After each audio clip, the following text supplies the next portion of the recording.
Let's get nasty on a Monday. It's the Fast Lane on 101 ESPN. Andrew Marsh, Carey Davis, I'm Anthony Stalter. No Jamie Rivers. Jamie will be back with us for a little bit tomorrow. He's traveling with the Blues, who will take on the Senators in a couple of nights. We appreciate everybody tuned in. You can always become a part of the show if you'd like. Air Comfort Service text line is 314-399-9646. Or if you want to watch us via the YouTube channel and participate in the Snake Pit, Studio Cam's Air Alliance team. That's at 101 ESPN STL. You guys have a good weekend? It was very relaxing. So, yeah. Minus Saturday from about 2:30 to 5-ish. Wasn't great, but other than that, I was good. Is that when the Illini played? What'd you say? What happened? Well, you know what? The Illini and Mizzou played in that hour, in that block. So That window. Yeah. Didn't go well for either team, boys. Nope. Not one bit. Who's counting? I mean, we played the number one team in the country, so, there's our excuse. Not that we have excuses. You literally just said, that's our excuse. That's not an excuse. It's a reason. There's a fine line between reasons and excuses. Gotcha. Hey, at least you guys scored points. We did do that. Did the other team not? What happened with those guys? Well, You probably weren't watching. You probably watching the Illinois game. I think you did, though. I didn't see it. Did they not score? They did not score. What? Alabama put back in their starters when Mizzou was at the goal line to ensure a shutout. That's rude. 35-0 Bama. Why would somebody put their starters in to not let the team score? To preserve the shutout. They should have kicked the field goal. They've done it before. That's true. He should have kicked. We're not going down. Not like this. All right, the Blues also played on Saturday. Boy, Saturday was a rough day for the local teams. You had Illinois losing to Oregon. Wasn't overly competitive. Sorry, CD. It's okay. Mizzou losing to Alabama. Not overly competitive.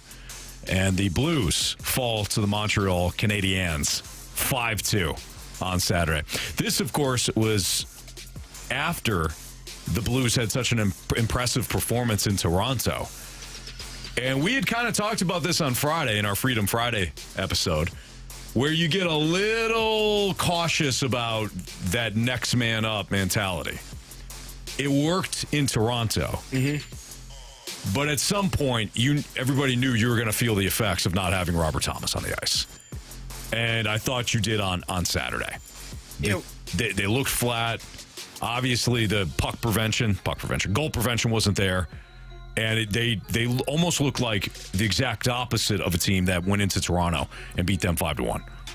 Yeah, we talked about this. Anytime you lose one of your better players, or some would say the best player you have, it's going to shift some things around and change some things around. I thought they played well. I mean, they tied the game up when Jake Neighbor scored that goal in front of the net. I thought, okay, they're good. It's tied 2-2. You were down early and you were able to fight back into it.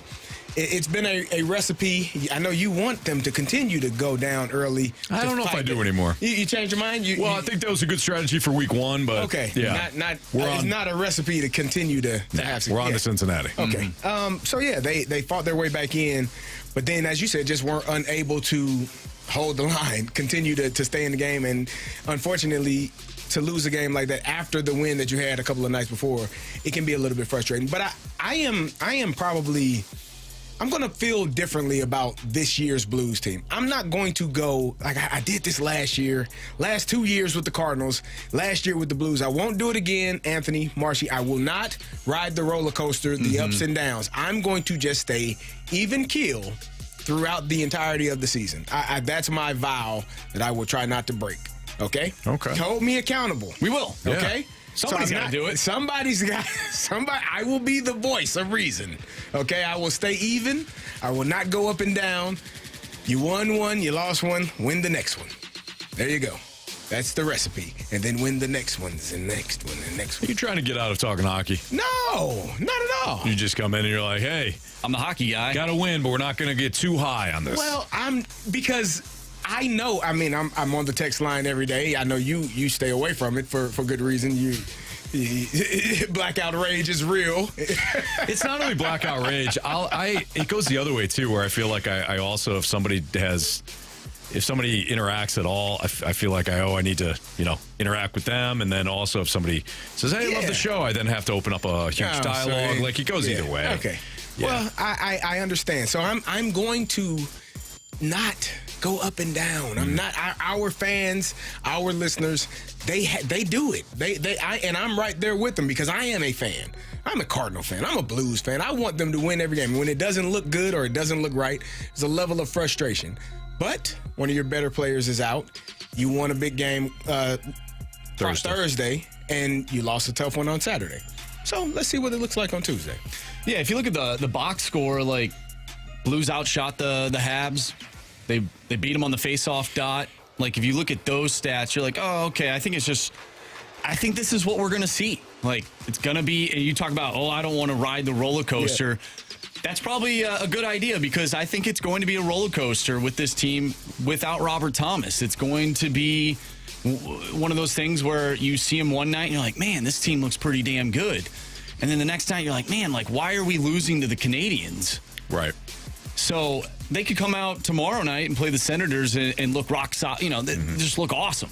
And you're like, oh, where was that on Saturday? Yeah. And then the next game, I kind of agree with you. Like, this is a team where I don't know if they're good enough to really ride that roller coaster. They're not that bad to where you should also get on the roll. Like, I don't know. Like, it's just, it is what it is. Would you have felt that way with Robert Thomas? I think I'm trying to gauge expectations. I think it's yes. I think you got to temper your expectations without him, like you have to, because he's your best player. Correct. Mm-hmm. He's your best forward. Like, it's hard. Yeah. Because you're a fan, you want them to win, and when they go out and they play the way they did against the Maple Leafs and they win very handedly. Well, you know it's in there.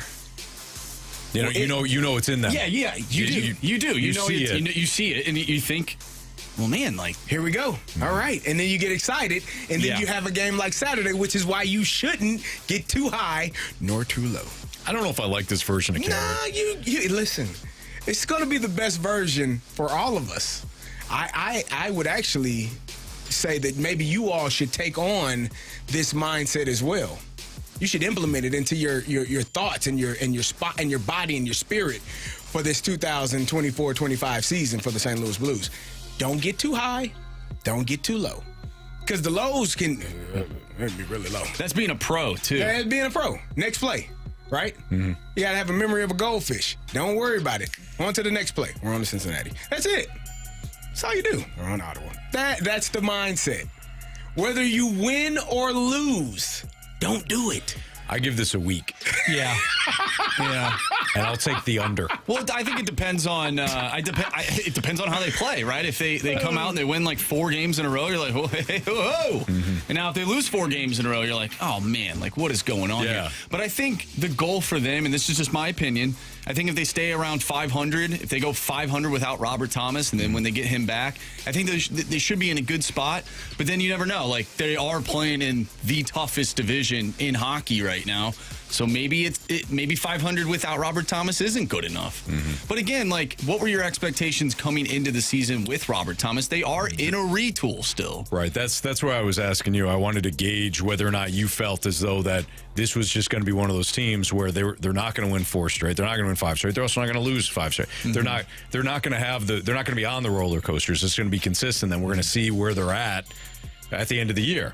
That also is really what we're saying is they're an average team then. Yeah. They're a 500 team. It's still annoying. So I was wondering if you felt as though they're a 500 team without Robert Thomas. Now, if you're 500 with him, if you felt that way with Robert Thomas, if you go 500 without him, there is a small victory there, considering he's one of your best players. I do think, like, my expectations for the season, I was excited, but I didn't want to get too high on them because of what we've seen in the past few years. But then Philip Broberg comes in, Dylan Holloway comes in, Radek Faksa comes in, and you start to see this team look a little bit different in a positive way. And then he gets hurt. So, like, my expectations are like the roller coaster. Like, they're going up and down right now. So I don't really know how to feel about the team when they win and or lose, because I don't know what the true version of this Blues team is. Yeah. Because Robert Thomas isn't there. So I really don't know how to feel about him. I think we have to give this at least a couple more weeks without Robert Thomas to really get a true feel about where this team is. Yeah, that's fair. It's pragmatic. A little too pragmatic for me, but Do we have, and Marshy, do you have any concerns about the power play? Like I think they're at 15% right now. Yeah, they didn't capitalize against the Canadians. They had 3 opportunities, and, Montreal went 1 for 3 on the power play. So, I mean, I don't know. Last year, it felt the same bad. way. It was Yeah. bad at the beginning, and then they started to pick things up. So, yeah, I don't know. You would like for them to capitalize on the power play when they have their opportunities, but I mean, you literally have an advantage. you do have an advantage. You do have an advantage. I think you're right. if they get the power play going, the team looks different, right? You can say that for any team. Yeah. And right now, it's not looking too hot. All right, the Blues take on the Senators tomorrow night. They'll be in Ottawa, looking to scrub this one out of the memory here. It's a Fast Line on 101 ESPN, our NFL Week 8 instant reactions. By the way, we got a text from the Water Boy. And, you mentioned all of the local teams losing. Just not great.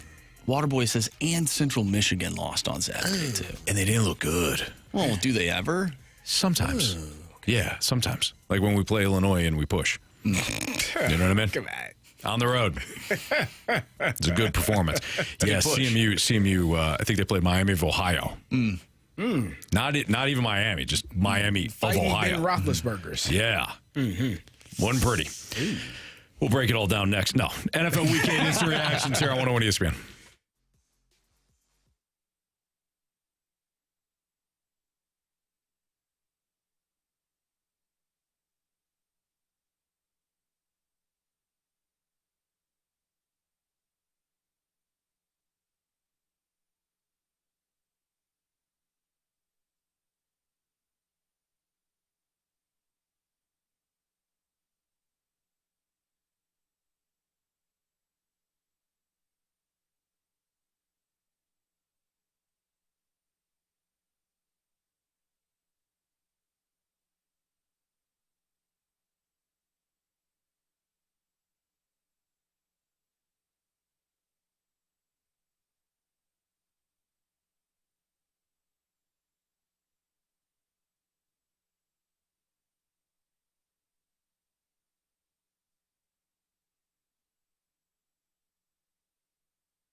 Week 8 in the NFL. I think we have to start off in Washington, D.C., boys. I have never seen an egregious mistake like the one that Bears cornerback Tyreek Stevenson made in Washington yesterday. Oh, what are you doing, Anthony? Well, for those who didn't see, Jaden Daniels and Washington setting up for a Hail Mary. The Bears had scratched and clawed and came back in a really ugly game. They wound up taking the lead, had a 2-point conversion. So now Washington needs a touchdown. Jaden Daniels right around midfield. He's actually back a little bit further. Heaves one into the end zone. And Tyreek Stevenson, number 29 for the Bears, comes flying in and gets one hand on the ball, does not bat it down. Instead, he bats it up like he's a volleyball player, setting up a spike. Unfortunately, Noah Brown was right behind him, and he had no intentions of spiking the ball. He caught it for one of the easiest Hail Marys that you'll ever see. Cameras then showed, eventually, Tyreek Stevenson, the same Tyreek Stevenson that blew the game for the Bears yesterday, taunting the fans right before and during the play.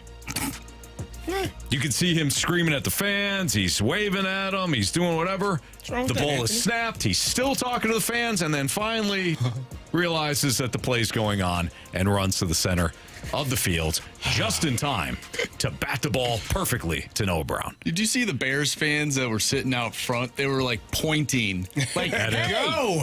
There's the play. It's happening right now. You should go maybe run over to the other side of the field. How does that happen? Because it's the Chicago Bears, Anthony. Yeah, good call. The play, okay, that was an egregious play. But let's start with the play right before that. 6 seconds left. The Bears, the Commanders are on their own 34-yard line. And even Romo had on the broadcast said, hey, if they hit the out, 10 to 12 yards, now you're almost at the 50. It's a much easier throw to almost get it to the end zone or into the end zone. The Bears are 40 yards off. They allow the 10-yard out, steps out of bounds, catches it, steps out of bounds, 2 seconds left.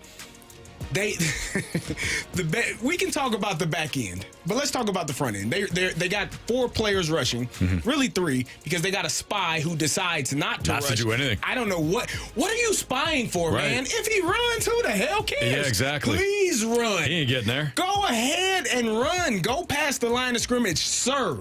Please and thank you. How they rushed the quarterback in that instance, or how that one player did not rush the quarterback, was problematic. They didn't get to him. Their rush angles were off. They were trying to keep him in the pocket instead of forcing him closer and closer to the line of scrimmage.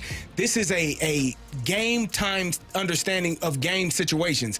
You have to know exactly what's going on. If he goes past the line of scrimmage, nobody cares. You want him to. So they forced him back into the pocket, 3 people rushing, 1 guy standing there, and then he's able to throw it all the way down the field. And so my players, I coached for 6 years. We played on Friday nights or we played on Saturdays. The Thursday practice before Friday night or the Friday practice before Saturdays, we would always go through game situations, everything. And I would end every practice with 2 plays. One, defense prevent, and the other, quarterback taking a knee. And on the defense, I would run that 4 or 5 times if they did not bat the ball down. Because when I was in high school, our high school team missed out on the state playoffs by that exact thing happening. One of my teammates was doing the exact same thing Stevenson was doing. They're hugging. And then the ball is thrown and it's caught. And Hazelwood East goes on to win the state championship. They beat Melville and then they win the state championship. So I am adamant about this prevent play. Knock it down. Yeah. Go at the highest point, time your jump, realize where the ball is, have good depth perception and be able to see it, and knock. Don't try to catch it. Don't try to tip it. Knock it, volleyball, spike it right into the ground with 2 hands, 1 hand, whatever you can do. What you don't want to do is tip it up. into the back of the end zone or to anywhere, and now you got a commander standing there like, yep, thank you. Yeah. Easiest catch, easiest touchdown of his life. I'm certain. This has not been an easy. He's just standing there. Yeah. It's bad. It's bad football, but it started with the play before, and they fought so hard to get back into that game. They fumbled earlier, a couple of drives earlier. The Bears did. Yeah, so Droid FX from the Snake goes, let's talk about the Bears trying to hand the ball off to a lineman and fumbling on the goal line when they could have put the game away. I think there's too much time. Correct me if I'm wrong. There was 4 minutes left. There's 4 minutes when left they did that. when they fumbled.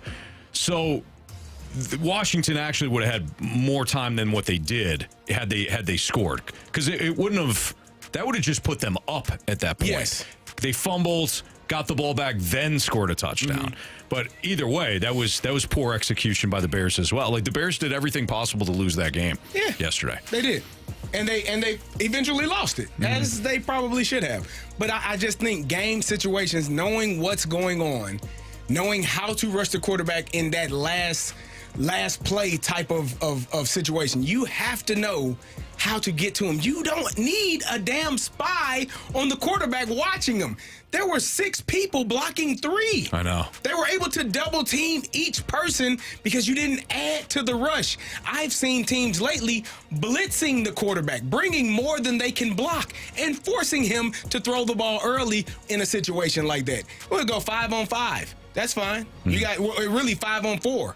5 DBs, 4 receivers, and let's get the ball out quickly. Because you do not want that quarterback to have 30 seconds to find a receiver to throw the ball as high and as far as he can for a touchdown. And that's what they did. Well, I think the Bears would have won if Rashad Bateman was standing in the end zone. Oh, the sun got in his eyes. Or Kyle Hamilton. I mean, name a damn Ravens DB. How about? What are y'all doing? I'm on you. Hey. Well, I'm going to tell you what we doing. There's Carey. I'm telling you what, you get your ass on the jugs right now. Receivers, DBs, today. As soon as we get to the facility, the damn jugs machine is fired up for every single receiver and every single defensive back for the Baltimore Ravens. Fire it up. Get 25 to 50 catches each, and then get your butt to the meeting. What are y'all doing? How easy, Kyle Hamilton, how much easier do you want an interception, sir? I couldn't have handed it to you better. And the next play, your DB is sitting there looking, and he's over the top. Oh, my God. You talk about just disheartening and disappointing. Now that, watching professional athletes drop passes is ridiculous. It is ridiculous. That is no different from an outfielder catching a fly ball. It's your damn job, especially when there's nobody around you. There's no threat of anybody tackling you, hitting you, running into you, bumping you, nudging you. It's just you against you and the ball.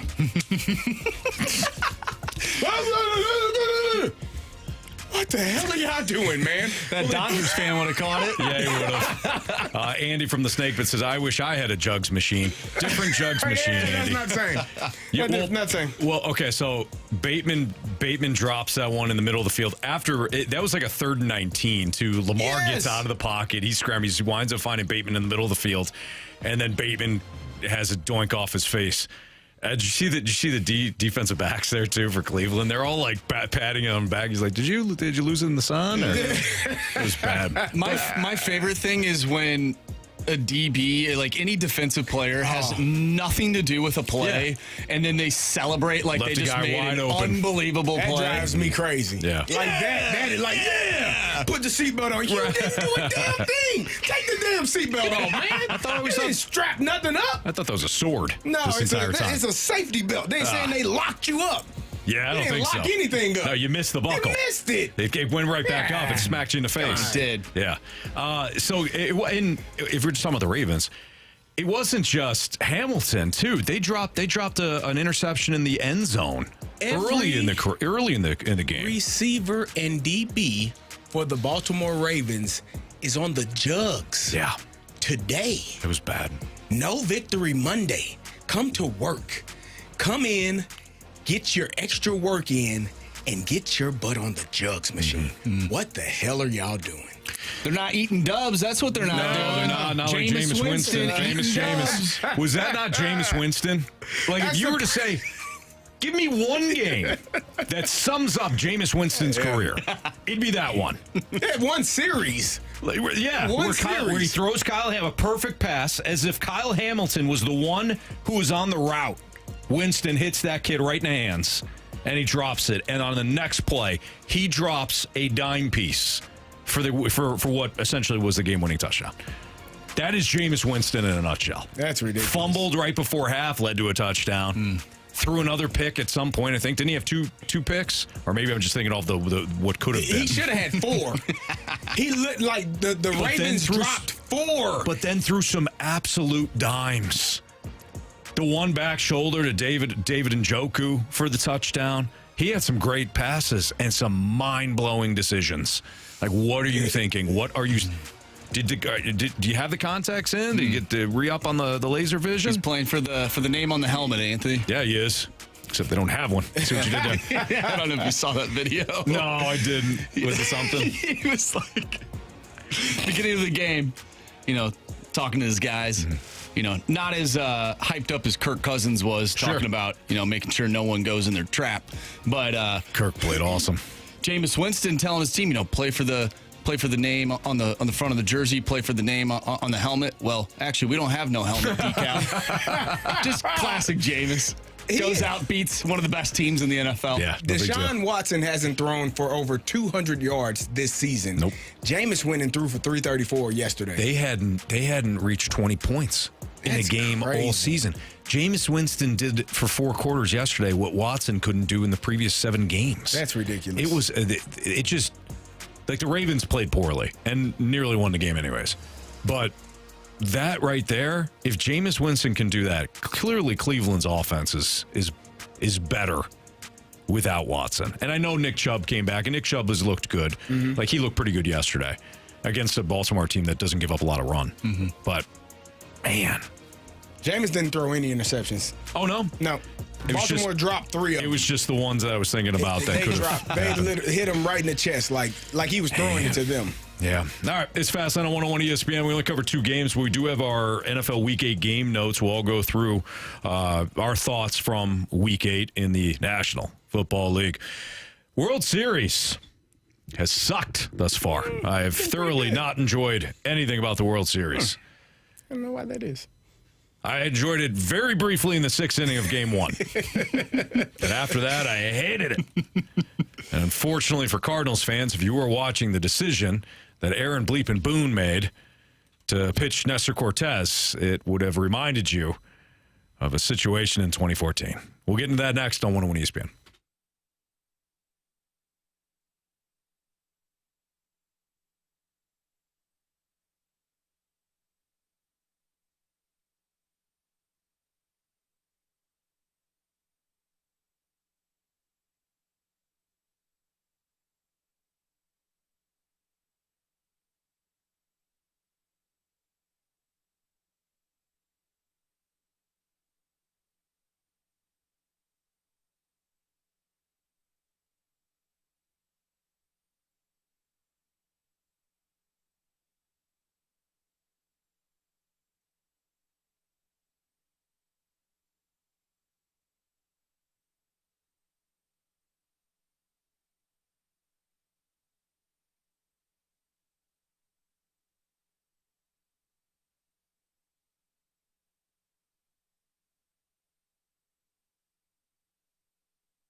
101 ESPN Sports Center. I'm Andrew Marsh. It's time for a Sports Center update driven by Johnny Londoff Chevrolet and Johnny Londoff Autoplex. The Blues lose over the weekend to the Montreal Canadiens. 5-2 the final. They'll take on the Ottawa Senators tomorrow, and you can listen to that one right here on 101 ESPN. Pregame starts at 5. Puck drop is at 6. We'll talk with Jeremy Rutherford, our Blues insider from The Athletic, at 5 o'clock, so stay tuned for that one. Mizzou and Illinois, their college football playoff hopes are done, as the Tigers lost 34-0 against Alabama, and Illinois dropped one 38-9 to the number 1 team in the nation in the Oregon Ducks. Tonight we have Monday Night Football between the New York Football Giants and Carey's Pittsburgh Steelers. Also, Game 3 of the World Series tonight as the Dodgers lead that series 2-0. Did the first 2 games of the World Series live up to the hype? Did you enjoy the games? We know Anthony didn't. We'll talk about it next right here in the Fast Lane. I'm Andrew Marsh, and the Sports Center update is driven by Johnny Londoff Chevrolet and Johnny Londoff Autoplex. See them at londoff.com. Chevy, together we drive. Are you kidding me?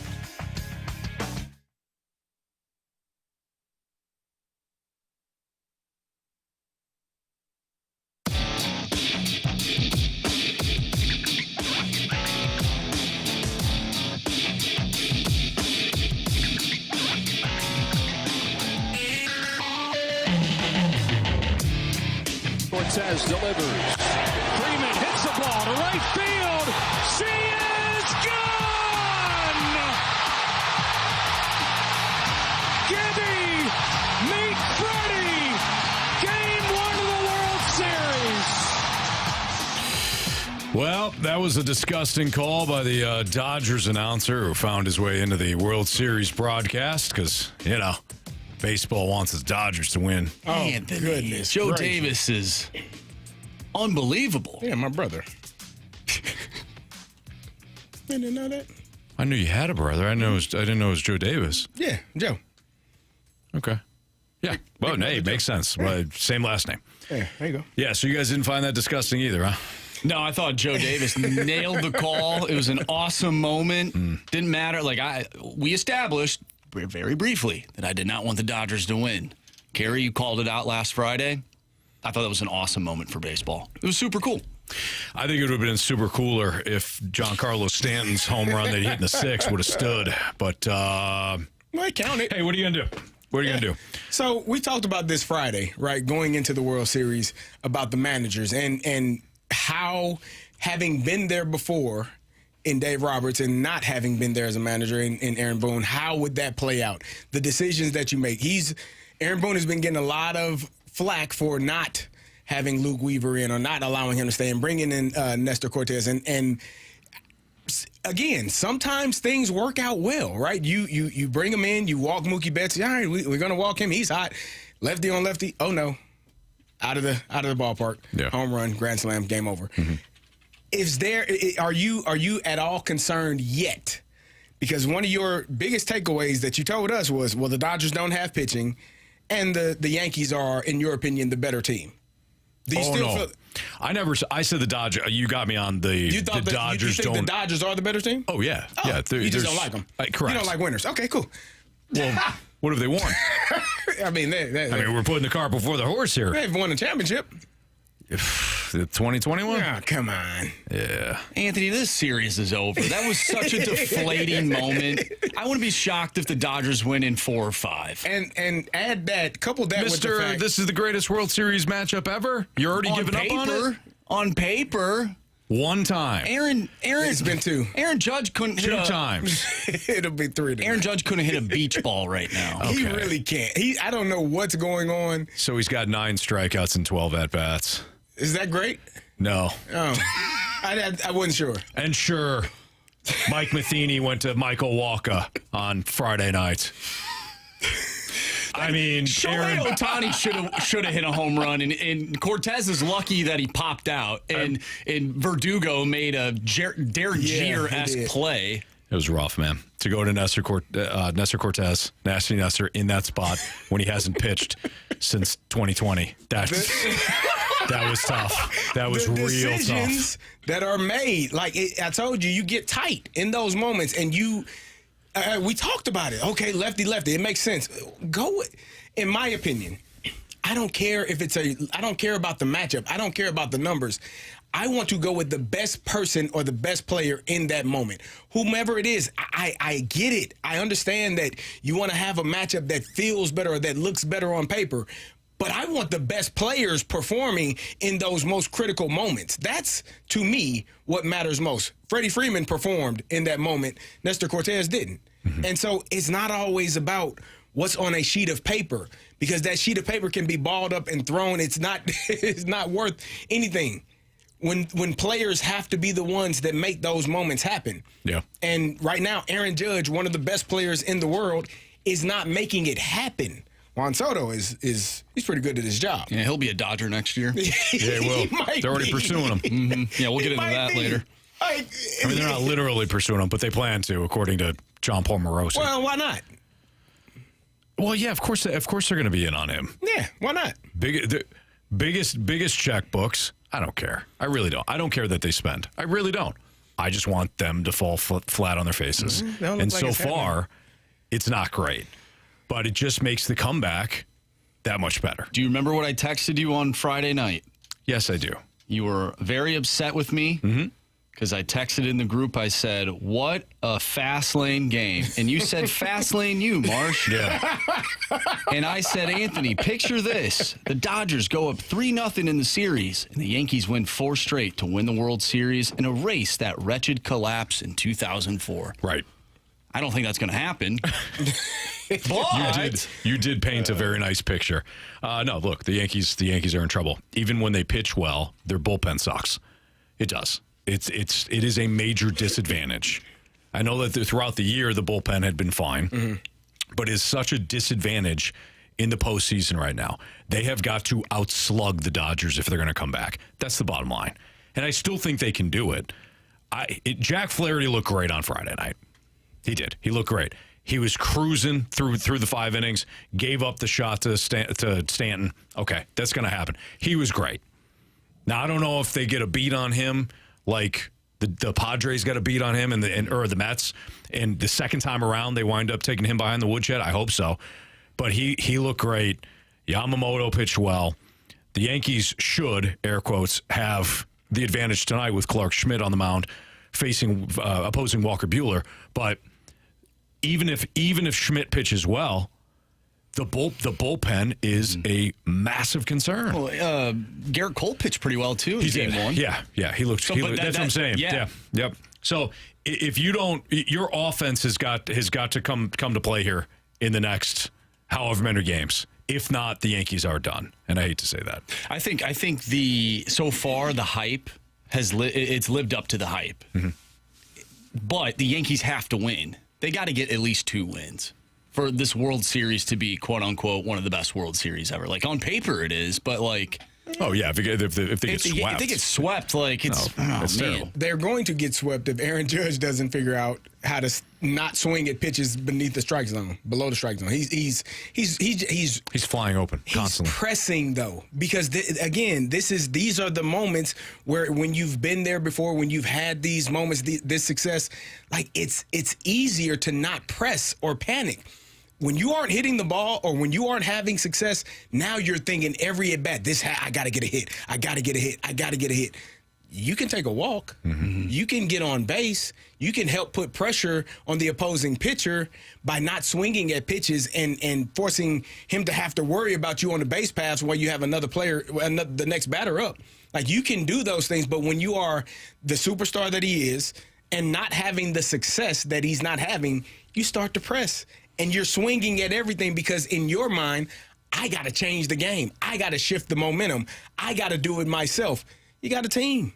Stop swinging at everything, and they're probably going to walk you because everything you're swinging at is beneath the strike zone. You're swinging and missing over everything, trying to drive it and trying to hit it out of the ballpark to have that moment because you're pressing as opposed to just letting the game come to you the best way it can. Very sure. I think they should send him down, work on his launch angle, bring him back up, and platoon him. Come on. That was a straight bullet. Mo just went, I don't know what you're talking about. What was that? What happened, John? I was shot. All right. It's Fastlane on 101 ESPN. What's trending is next.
It's time to find out what's going on in the sports world with What's Trending Now. Brought to you by Goodwill. Donate a car and get tickets to the St. Louis Cardinals.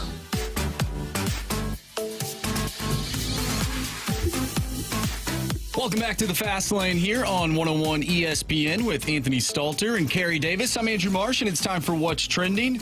Gentlemen, we were just talking about the World Series, and this is according to Fox Sports PR. Major League Baseball delivered 15.2 million viewers for Game 1 of the World Series. The peak audience was 17,800,000 viewers from 11:30 p.m. Eastern Time to its conclusion. It is the most watched World Series Game 1 since 2017, which featured the Astros and the Dodgers, and that had 15,328,000.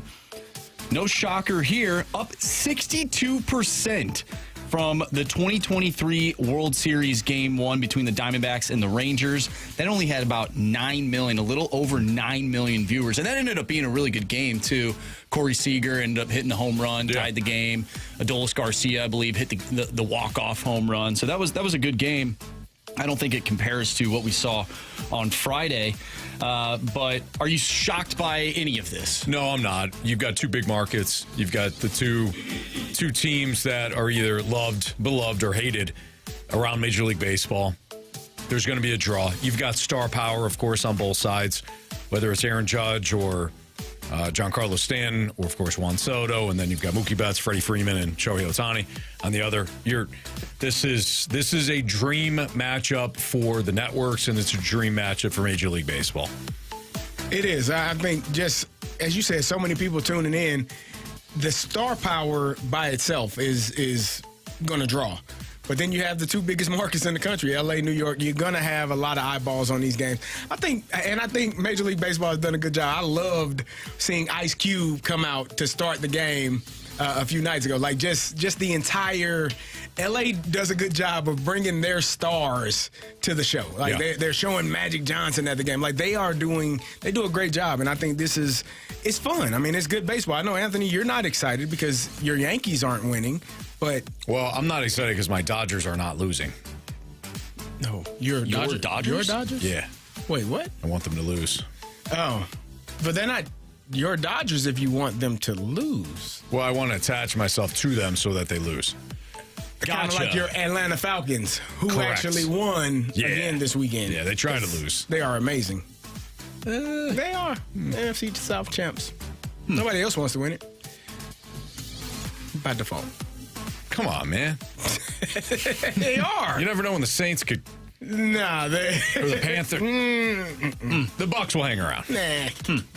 Man, those uniforms are sweet. I do like the creamsicle. You like the creamsicle? I do. With old Bobby Buckhead there? I do like it.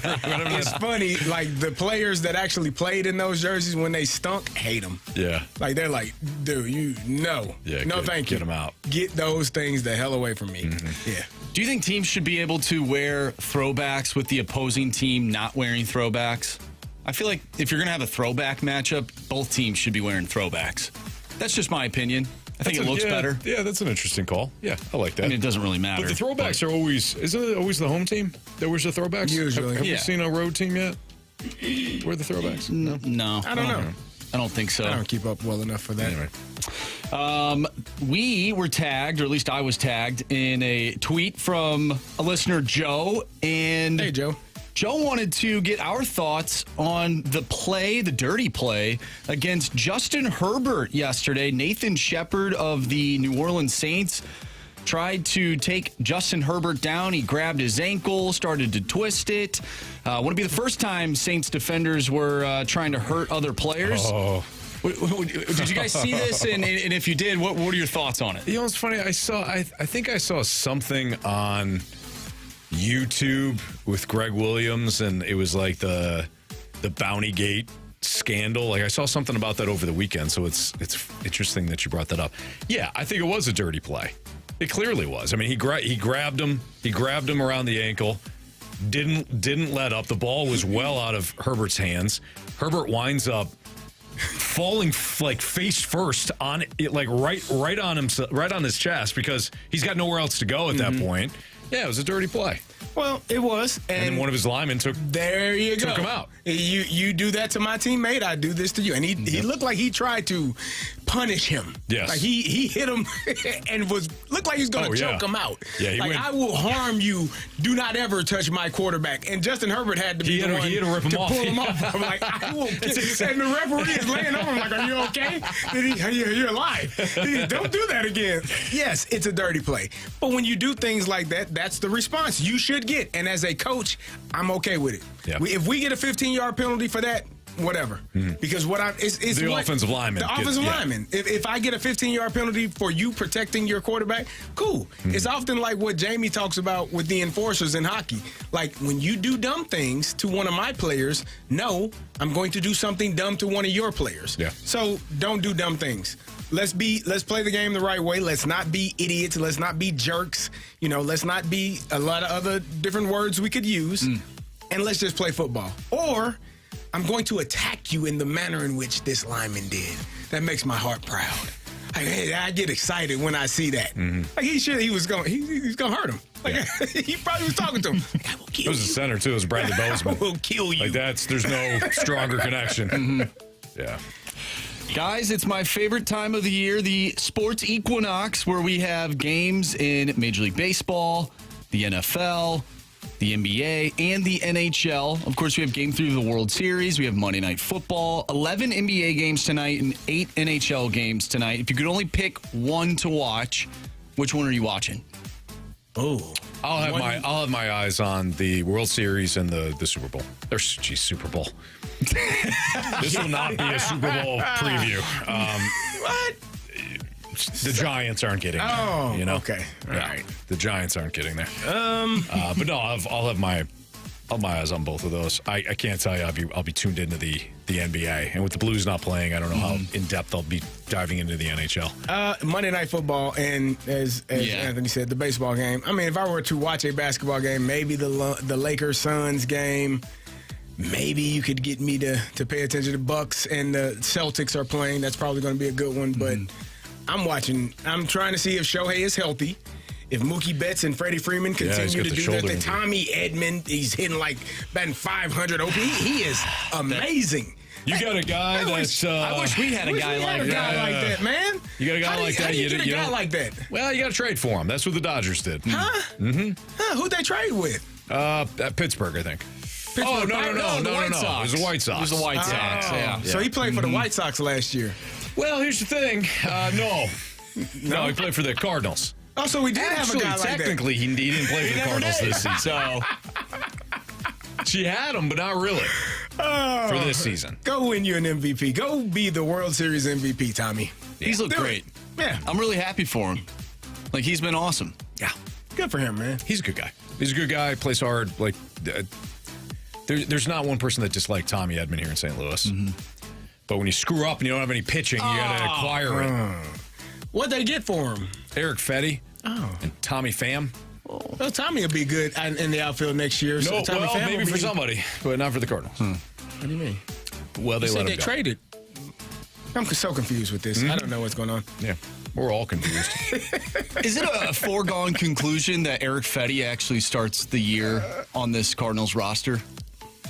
If he does not, if he's not on this roster, that's very. Listen to me. Hear me and hear me good. Yeah, they're cutting payroll. If Tommy Edman goes and continues to do this, they win a championship and he's in the running for MVP. Maybe he wins it. He's the NLCS and World Series MVP. And you traded him for two players that are not on your roster anymore in 2025? I don't know. I can't help you. You are on your own. Yep. You are on your own. Does that make Eric Fetty's expectations just seem super unrealistic? You gotta win Cy Young. Yes. Like that guy will never it's like Matthew live up to Matthew Liberatore. You could not get anything out of Matthew Liberatore outside of him becoming like an ace after what Randy Rosarina did for Tampa. Yes, it's dead man walking. By the way, Gator from the Snake Pit said, we traded Edman for a Grand Slam and a number 5 starter. That's correct. Hey, that Grand Slam ultimately made me a home run derby challenge champion. Oh, there you go. So, Well, I'll good. take it. Congratulations, Marshy. Somebody won from it. Yeah. That was I a hell of a got the moment. 10 points. That was Yes, a hell you of a did. moment. That was probably the best moment, I'd say, of the 2023 season. And 24. Or 2024, my No, bad. and you said it right. Oh, okay. 23 and 24. Oh, no, okay. you calling That was pretty Ivan cool. Herrera's home run That was on, cool. on opening day was Yeah. fun. On the home opener. Yeah. I think it was the best moment from the last 2 years. Yeah. The Fam Slam. No, I'm talking about Marsh Oh, calling that was amazing. Ivan Herrera's home run. That's but he They had nothing to do Marshy with had them, vision. though. he had you a know? vision. Yeah. I don't know. It's kind of like That's So Raven. He saw it, Yeah. and then it happened. I don't know if I can. Yeah. See? It's a future I can see. That's so. You probably don't know the theme I song. don't know know. That's So Raven? No. What? You telling me you don't know Corey and the boys? What? I don't. Andy, don't can you know? feel the love? Can you feel it? Nothing feels better than feeling the love. Come on, Anthony. Is it a show? Yeah. It used to It be. used to be. On Disney. Raven Simone. She would have visions, and then she was like foreshadowing. Yeah. She would Did you see watch it this? happen. I'm assuming you watched it with your Yeah, kids. My daughter. Okay, Yeah. well, my kids are, now, if you want to talk Yeah, to you're me watching about... Bluey. Yeah, if you want to talk to me about Bluey, Is Caillou I'll talk still some come Bluey. on? Caillou. I remember Caillou. Caillou. Yeah, it was Caillou. My son watched that all the time. it's Ryu, and you used to pitch for the Dodgers. No, not that guy. Not that guy. All right. It's Fastlane on 101 ESPN. Carey's NFL Week 8 notes next on 101 ESPN.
Your time check is brought to you by Clarkson Jewelers, an officially licensed Rolex jeweler, with Andrew Marshy and Carey Davis. I'm Anthony Stalter. Jamie Rivers still traveling with the Blues. He'll be with us for, I think, an hour tomorrow ahead of the Blues and Senators matchup. Jeremy Rutherford, our Blues insider from The Athletic, will join us coming up at 5 o'clock. We'll talk a little bit more Blues then.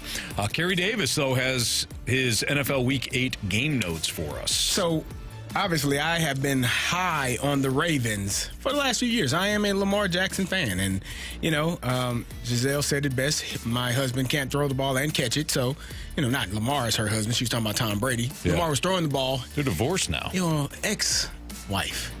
Yeah. I'm just saying, it didn't work out. No, well, it's probably because he couldn't throw the ball and catch it, right? He's unable to. I think a lot of people caught Tom Brady's balls. Super Bowl, the deflated ones, too, specifically. So he was unable to have his receivers catch passes yesterday. That's not the point that I want to bring up. Sure. I was watching ESPN this morning, and they were talking about the Ravens and Jameis Winston and all of this, and there was a note that ESPN came up with, and they said the Ravens have 8 losses since 2022 where they have had the lead with 2 minutes or less in the fourth quarter. 8 losses in what time span? 8 losses in 3 years. Wow. Where they have had the lead with 2 minutes or less in the fourth quarter. That is atrocious. I don't know. Somebody better figure that out. Defensively, when your team gives you the lead with less than 2 minutes left, the game got to be over. Like, there is no way you can lose that game. There's no reason you should lose that game. We talk about Lamar a lot. But if you have the lead with 2 minutes or less, and you've lost that lead 8 times in a 3-year span, that's ridiculous. Yeah. And so they have to figure that out. They have to fix that. It's tough to watch, and I don't know what you better figure it out if you want to be Super Bowl champion. I thought that, and it's not just. This wasn't the only. I mean, look, we talked about the drops. If Kyle Hamilton hangs onto the interception that Jameis Winston nearly threw, the game's over with, and we're talking about the Ravens escaping Cleveland as opposed to losing. So I don't want to overlook that. I did think, though, that Jim Schwartz, who continues to be highly underrated as a defensive coordinator, I thought his game plan yesterday on Lamar was pretty good. Now, he still made plays because he's Lamar Jackson, and as you noted, there's too many drop passes, right. The biggest one being Rashad Bateman in the middle of the field. But they did a nice job of containing him, especially in the first half. Winston fumbled, and it led to a Ravens touchdown right before half, so Baltimore actually took a lead. Otherwise, I thought they were very good against them. They also came up with a big 4th down stop on the Ravens' first offensive drive. I thought the Browns kind of had a really good game plan and got to them a couple of times. How many times was it like 3rd and 19, 2nd and 15? So that's another thing, though. There was a lot to overcome for Baltimore. The reason that there was a point up until the third quarter where Derrick Henry had 5 carries. It was a weird game for them. But you have to you have to run the football. Like I know he ended up the game with a pretty good average, but you have to run the football more effectively to start that game off. Like the first half, you have to give Derrick Henry the football. It's not enough. He had 11 carries for 73 yards. Yeah. He should have 20 carries for 140. You know what it made me feel like, CD, watching it again? It made me remember the Kansas City game. That felt yesterday against Cleveland, like the Kansas City, because they're constantly behind the chains, they're constantly backed up, and you're like, you still got to run Derrick Henry, but you don't want to be in 2nd and 15. But here's the thing: if you run the ball on first down, more than likely you're going to be in 2nd and 8. If you pass the ball on first down and get a sack, now you're in 2nd and 18. And then it's 3rd and 18.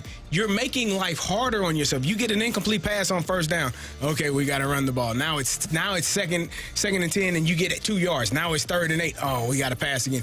You become too predictable. Sure. So you have to be able to change it up. And running on first down with Derrick Henry is not the worst thing in the world.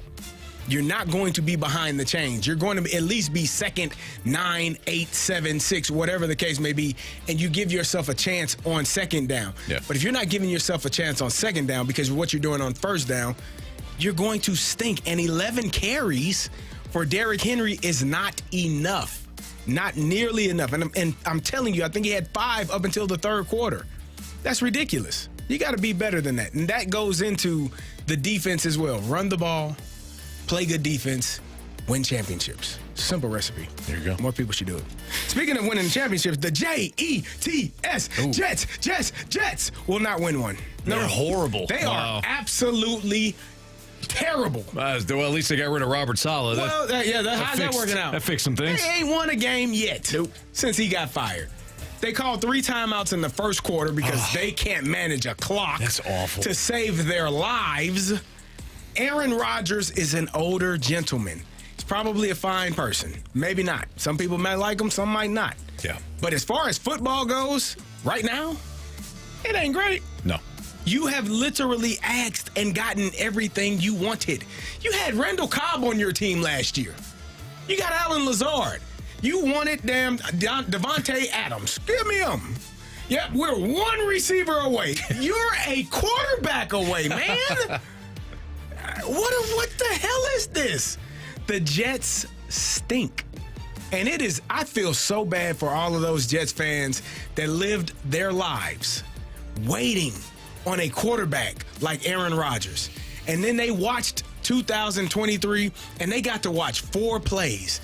And all that build up to that was stripped from them. Heartbroken. They were in tears, some of them. And they said, you know what? He'll be back next year. And then he comes his ass back the following year, and you still got to watch this. You would rather have Mike White playing quarterback, he was the backup quarterback that the offensive linemen were wearing his shirt and not the starting quarterback in Wilson. That's who they would take him right now. That's how bad the Jets are. You guys want to hear a fun stat? Love it. From Dan Orlovsky. Scored 20-plus points. Did not turn it over. Allowed fewer than 250 yards. In NFL history, teams are 750-1. 750-1, including the playoffs, when generating that box score. That one loss was your New York Football Jets. You know, I do, CD, I do hear you, what you're saying about the fans and things like, yeah, I do. Your mother's a Jets fan, isn't she? And she would remind. Tell her I'm sorry. Well, she would remind me to tell you that she's already well aware of this. The tears are long dried up. The football soul has left. Oh, Like they almost expect this now. Yeah, that's awful. Their defense stinks too now. Yeah. All of a sudden, I mean, instantly. Why? Well, I wonder why. They stink. All right. You know what you can also expect? Kirk Cousins to go off when he plays the Tampa Bay Buccaneers. Kirky football. Kirky football. Yeah. Who you continue to tell me not a good quarterback. And watch it. You every week. Did I say that? Yeah. Roller coaster. Every week it is a roller coaster with my man Anthony Stalter and Kirk Cousins. Yeah. When he threw for 509 yards, you were the highest of the high. Then the following week, football. Football happened. It's football. No, Seattle happened. Well, it's football. They were playing it. Bills took them behind the woodshed yesterday. Same Seattle team. Well, they were playing Couldn't move football. the ball against that Seattle team 2 weeks ago. Here's the thing. This week, what did they do? Move the ball. Kirk Cousins in 2 games against the Tampa Bay Buccaneers has 785 yards passing and 8 touchdowns. Listen, when he sees them on the schedule from now on, he is going to have the best sleep of his life the night before. He's going to get to the stadium so damn early. He's just going to be there waiting, and nobody's going to be. They're going to have to let him in. They're like, The janitor's be there from the previous night. He's going to be there before the stadium over. I'm ready to go. Yep. This man, and I love how he just kind of, engulfs himself where he is. Wherever he is, he does a great job of that. Atlanta is starting to love him. They have begun to love him, especially after that 500-yard performance a few weeks ago. Yeah. And again, 8 touchdowns against the Bucs. The Bucs, they're trying to figure some things out. But Kirk Cousins has been playing really good football, and it's good for Atlanta. Walk in your trap, take over your trap. I wish he would have had those stats last year in Week 1. When the Vikings lost to the Buccaneers in Week 1. Well, Marshy, You got a different time. Different time, right? I don't want to go in the past, but am I bitter? Maybe a little. When I've highlighted Kirky football's best games, they lose. I feel like when I'm nothing but unfair to him, they tend to win. So I'm gonna risk this by saying that. He had some throws yesterday. The 2 to Kyle Pitts for touchdowns, and 2 to Darnell Mooney. One was a touchdown, one was a sideline throw, where he couldn't have, remember Zach Morris from Saved by the Bell? Yeah. When he used to call timeout and everybody around him would freeze? Yeah. And he would talk to the camera? Kirk Cousins couldn't have thrown those any better had he had the Zach Morris timeout and just walked it over to them. He had some remarkable throws yesterday. And Tampa's got defensive issues. I don't know what Todd Bowles... they've got some injuries, but still, that defense has still been shredded. But he was great. He was great yesterday. He was great. I'm excited for you, Anthony. You are? Yeah. When you guys win that first round in the playoffs, Marshy. just hold on to that. Hold on to that first win. They're going to the NFC Championship game. No, they're not. Their defense isn't good enough. And I know you're just being facetious right now, but I'll still answer. I believe it. Yeah. All right. Did injuries or on-field play ultimately cost Mizzou a chance at the college football playoff? That's next on 101 ESPN.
Well, Mizzou fell over the weekend.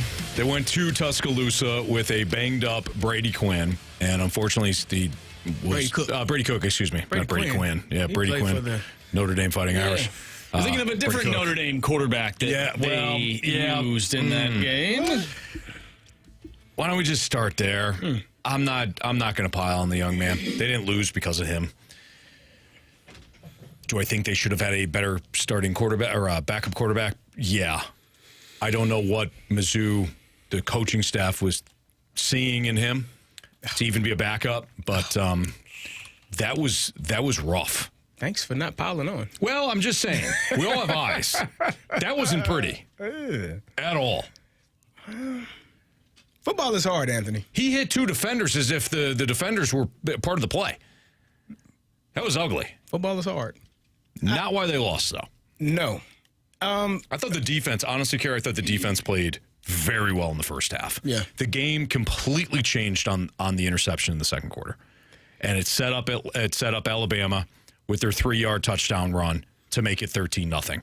To that point, though, I didn't think that Mizzou was going to put together drives that were going to keep them in the game. Like, I didn't feel great about it. But with the way that they were playing defensively, I thought they had a shot if they could just get into halftime and kind of regroup a little bit. Maybe they can make it a game in the second half. But when Cook went down and the interception occurred in the second quarter and Alabama capitalized, everything went out the window. Well, you kind of expected that to happen. Excuse me. With if Brady Cook was unable to be healthy, we know he got injured the week before against Auburn, went and had this miraculous comeback and was able to play in that game. But the expectation of him being doubtful going into that game against Alabama, it's tough to beat Alabama in Alabama with a healthy quarterback. Your healthy number one quarterback, it's much harder to do that without a healthy number one quarterback and then the number two quarterback, the guy behind him.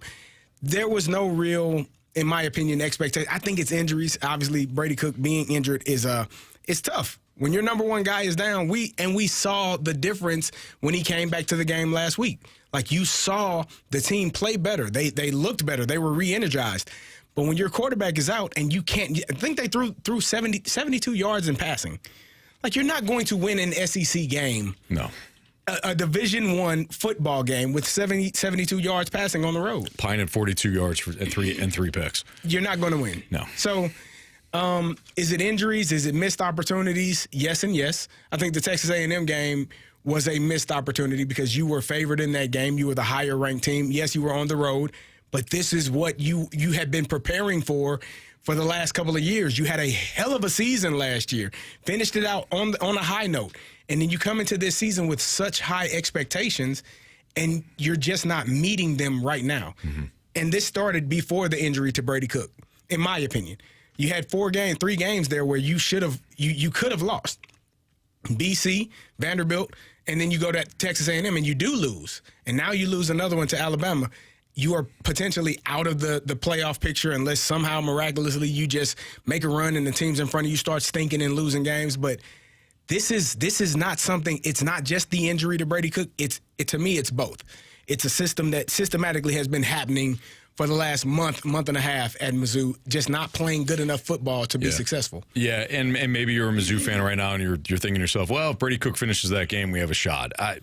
You're right to think that way. You know, you have every right to think that way, right? But to me, this Mizzou team has just looked kind of flat all year, and we've talked about it.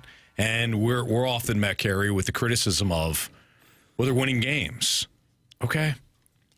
But at what point have you really been impressed by Mizzou top to bottom? Mm-hmm. Boston College, that game was way too close.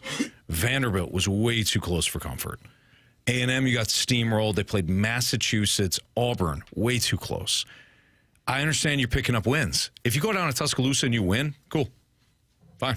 We don't have to play this game anymore because now you're getting to the end of the season where it's Oklahoma, South Carolina, Mississippi State, and Arkansas. Mm-hmm. You got a shot here.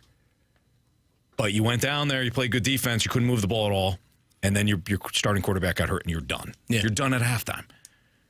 It has not felt the product on the field has not matched the expectations. Now, were our expectations too high? No.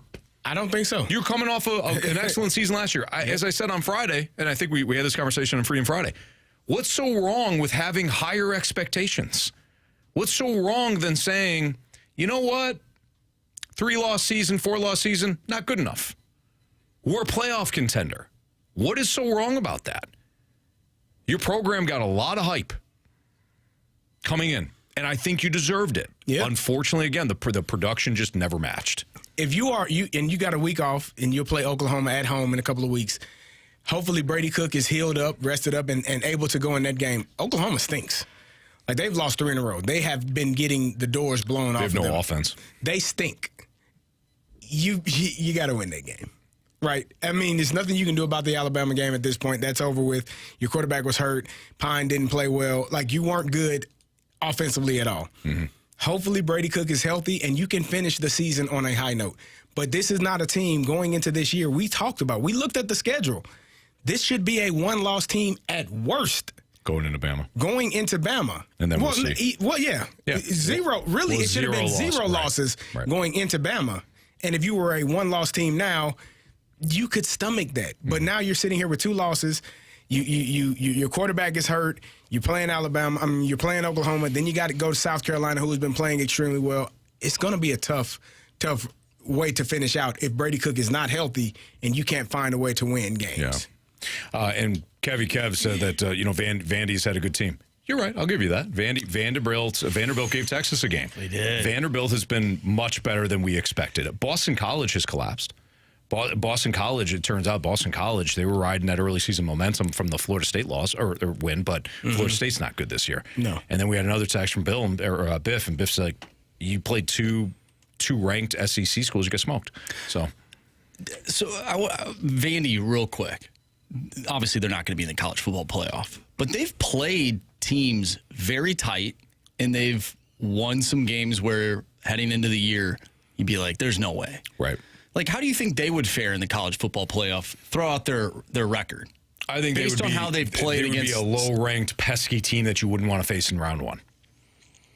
That's how. Do you think that type of team? Throw out the record, right? Like, do you think that type of team would deserve to be in a college football playoff based on how they've played against some of the better teams in the nation? Nope. Yeah, I mean that's fair to say. Yeah, because you still lost to. I understand your question, Marsh. So you beat Virginia Tech, you beat Alabama, Kentucky, and you gave Texas a game. You also lost to Georgia State. And if we're going to sit here and talk about how Mizzou is not, is not top 10, top 15 worthy, then we can't say, Vandy gave him a game. Nah. I'm not here to advocate for Vandy, but I think they're a fun team to watch, especially as an underdog. They have been very surprising. Yeah. And Vandy's, this goes into our expectation conversation, right? We raised the expectation for Mizzou. We should have. We have 0 expectations for Vandy. Right. So they win, or they give Texas a game. We're like, aren't you plucky? Aren't you a good little team? I don't know. All right, it's Fastlane on 101 ESPN. Andrew Marsh, Carey Davis, Anthony Stalter. Why don't we go back to the Blues? Are the Blues going about it the right way when it comes to building a future contender? Elliot Friedman and one of his podcast partners for 32 Thoughts talked about the Blues and kind of their roster construction. We'll play that for you, and we'll get into that conversation next on 101 ESPN.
101 ESPN Sports Center. I'm Andrew Marsh. It's time for a Sports Center update brought to you by Saliga Heating and Cooling. You just heard it right here. Monday Night Football for you as the Steelers will take on the New York Football Giants. Pregame for that one starts at 6:30. Over the weekend, though, Mizzou, we just got done talking about the Tigers. They lost to Alabama 34-0. Illinois also lost to Oregon 38-9. We had 2 World Series games played over the weekend. The Dodgers lead the World Series 2-0 over the New York Yankees. Game 3 will be tonight. And your St. Louis Blues lost to the Montreal Canadiens 5-2 on Saturday. They'll take on the Ottawa Senators tomorrow. Pregame starts at 5. Puck drop is at 6. We'll talk with Jeremy Rutherford, our Blues insider from The Athletic, at 5 o'clock, so stay tuned for that. Also, Elliot Friedman and Kyle Bukauskas, they talked on 32 Thoughts about your St. Louis Blues. We'll dive into that next. Are the Blues going about it the right way when it comes to building a future contender? I'm Andrew Marsh, and the Sports Center Update is brought to you by Saliga Heating and Cooling, an independent American Standard heating and air conditioning dealer.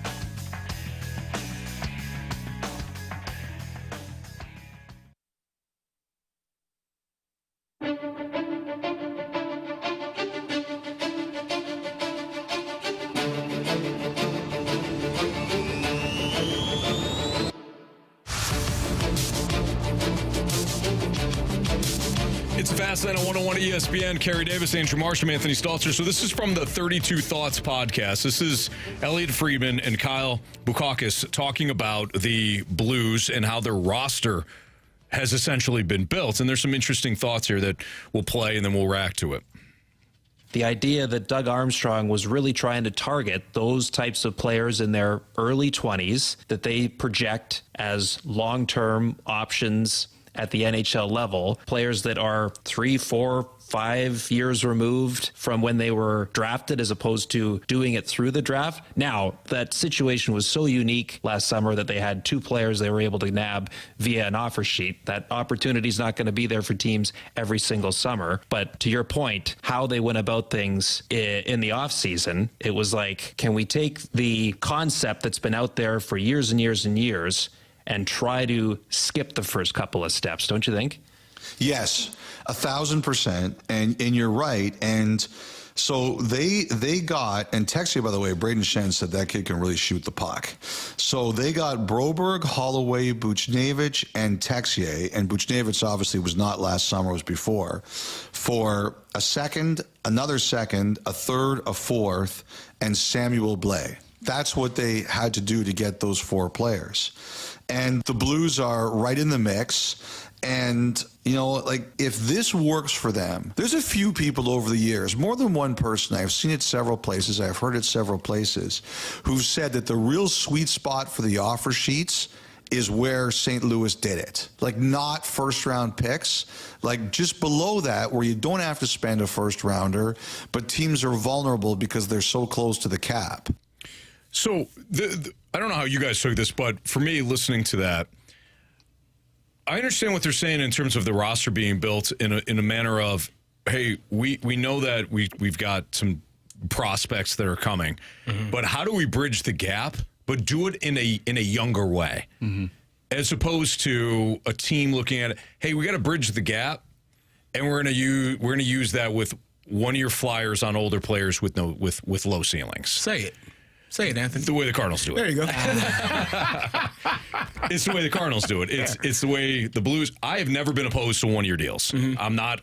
Please don't take this as, hey, Anthony, you're the guy that is fine with the one-year contracts. Why are you being a hypocrite? I'm not.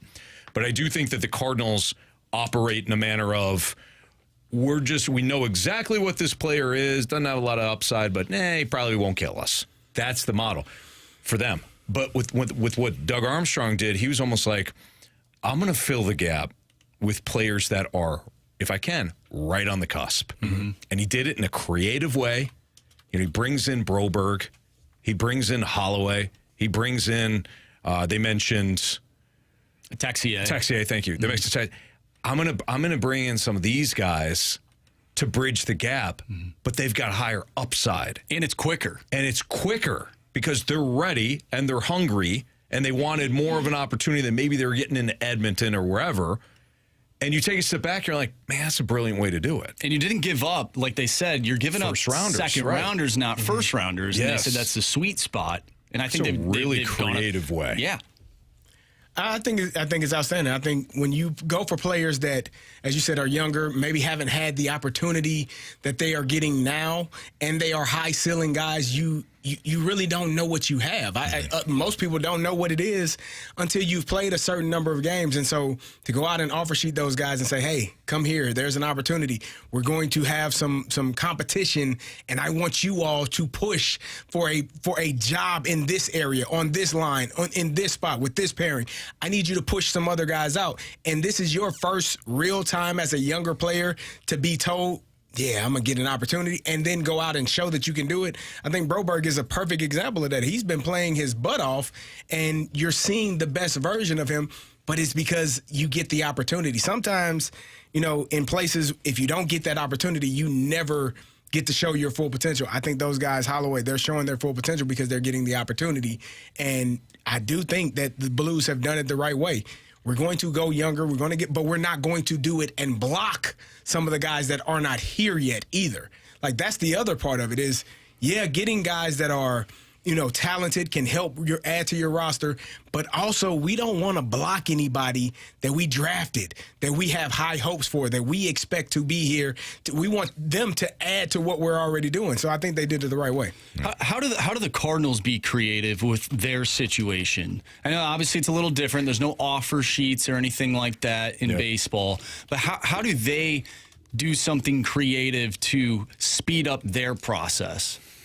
Well, you could do one. You could. They won't, but you could jumpstart somebody's development. Maybe a half a season too early. Mm-hmm. You could do that. They're less likely to. And I don't have names off the top of my head. Maybe I could do a little bit more research now that I mean, it's a really good question, Marshy. And that's okay. Maybe I'll do a little bit more research and try to find names so I can give some better context. But why not finding a team that's got some players that are in AAA that are right on the cusp. Like the 4A guys? The 4A guys, but the guys that still have upside. Because 4A, Lucan Baker's a 4A player to me. He's probably too productive for AAA, yet he's not a full-time player at the major league level. I'm really talking about guys that have been on the cusp that might be blocked in their organizations. Guys that they don't want to give up, but you have something in return that they could use right now. So that could be a way. That's how you should trade. Yes. Not for older gentlemen that you already know what they are. Not signing, and no offense to Lance Lynn, go Cardinal, but not bringing in Lance Lynn, knowing exactly what you're going to get out of Lance Lynn. And it's not in the manner of like consistency. We're good. There was no upside with Lance Lynn. At all.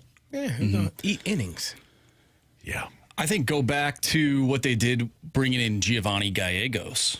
Like, that was a good trade, at least at the time, right? Like, he was very productive for you. Now, you can make an argument that was not the case in the back half of his Cardinal tenure, and there's a reason why they moved on from him. But, I thought that was a really good trade.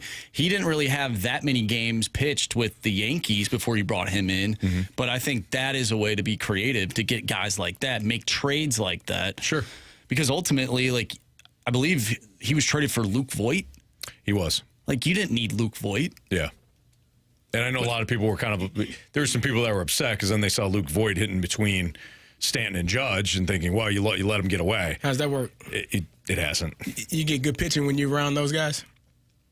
Typically, yeah. Typically, yeah. They're thinking of the opposing pitcher. It's the old where are my outs? Yeah. And they're thinking, well, if I got to pitch around those two, I'd rather face Luke Voit. Try to get him out. And look, Luke Voit, local product, he's hit a lot of, he had some power. Yeah. Worked really well in that stadium. But ultimately, yes, that is a trade that you make and you say, okay, I don't think this is going to burn us long term and to get something that we need. And I think if you are going to move off of the big names here in St. Louis with the Cardinals, you have to bring in like dudes that are going to make a difference. Like you can't. Oh, we're gonna get rid of the salaries and whatnot, and we'll get a trade. Like if you're going to do that, at least bring somebody in that has value rather than just making a trade just to get rid of salary. Definitely. I think the Cardinals are in a unique place, though. I don't think they need to go out and trade for anything. I think everything they have or need is here. You just got to develop them and play better. That's it. Like, I don't think you need – like, what position do you need right now? Pitching. Okay. But you got pitchers. You got McGreevy and you got Graceffo and you got Tink Hintz and you got Matthews. Like, all those players are eventually – and that goes back to not signing people that block those guys. That's what you did this year when you signed Lance Lynn and you signed Kyle Gibson. You blocked Graceffo and McGreevy, who showed you, hey, give me a chance. Like, you did that when you signed those guys. So not going out and signing those guys. If the Cardinals want to replicate what the Blues didn't, we got competition this spring training, fellas. Yeah. Go ahead. Got 8 of y'all, only 5 are starting. I don't give a damn who it is, and I'd walk out. I don't care. 8 of y'all, 5 spots. You figure it out. And I'd walk out. I don't give a damn who it is. Yeah. The other 3, if it's not two older guys, the 3 of you all will be in the bullpen. One of you all might be back in the minors. You figure it out, man. Go ahead. Have at it. See you soon. May the odds be ever in your favor. I would walk clean out. Hunger Games. All right, it's Fast Lane on 101 ESPN. We do have the Gauntlet coming up in about, 15 minutes? Do we need a new Gauntlet contestant? Are we good?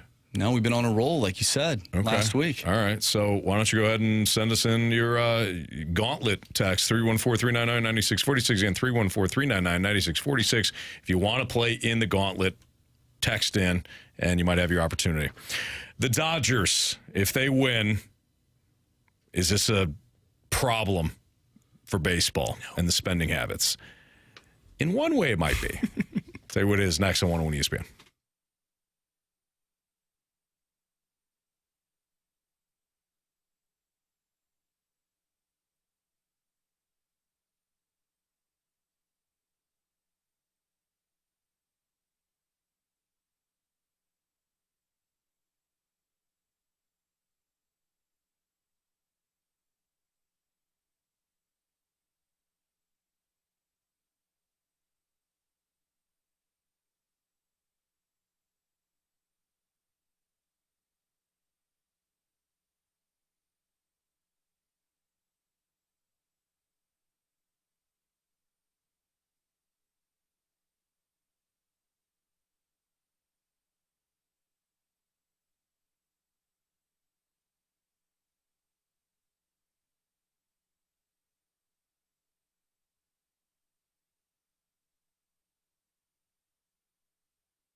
the Yankees will try to get back into the World Series here. They're down 2-0 already.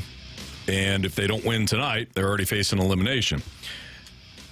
So Marsh posed the question, will the Dodgers ruin the game of baseball for fans if they're with their spending habits, or does Major League Baseball need a villain? They need a new villain. They need the Dodgers to be unstoppable. They need somebody to be hated, just like the Yankees have carried that mantle for a long time.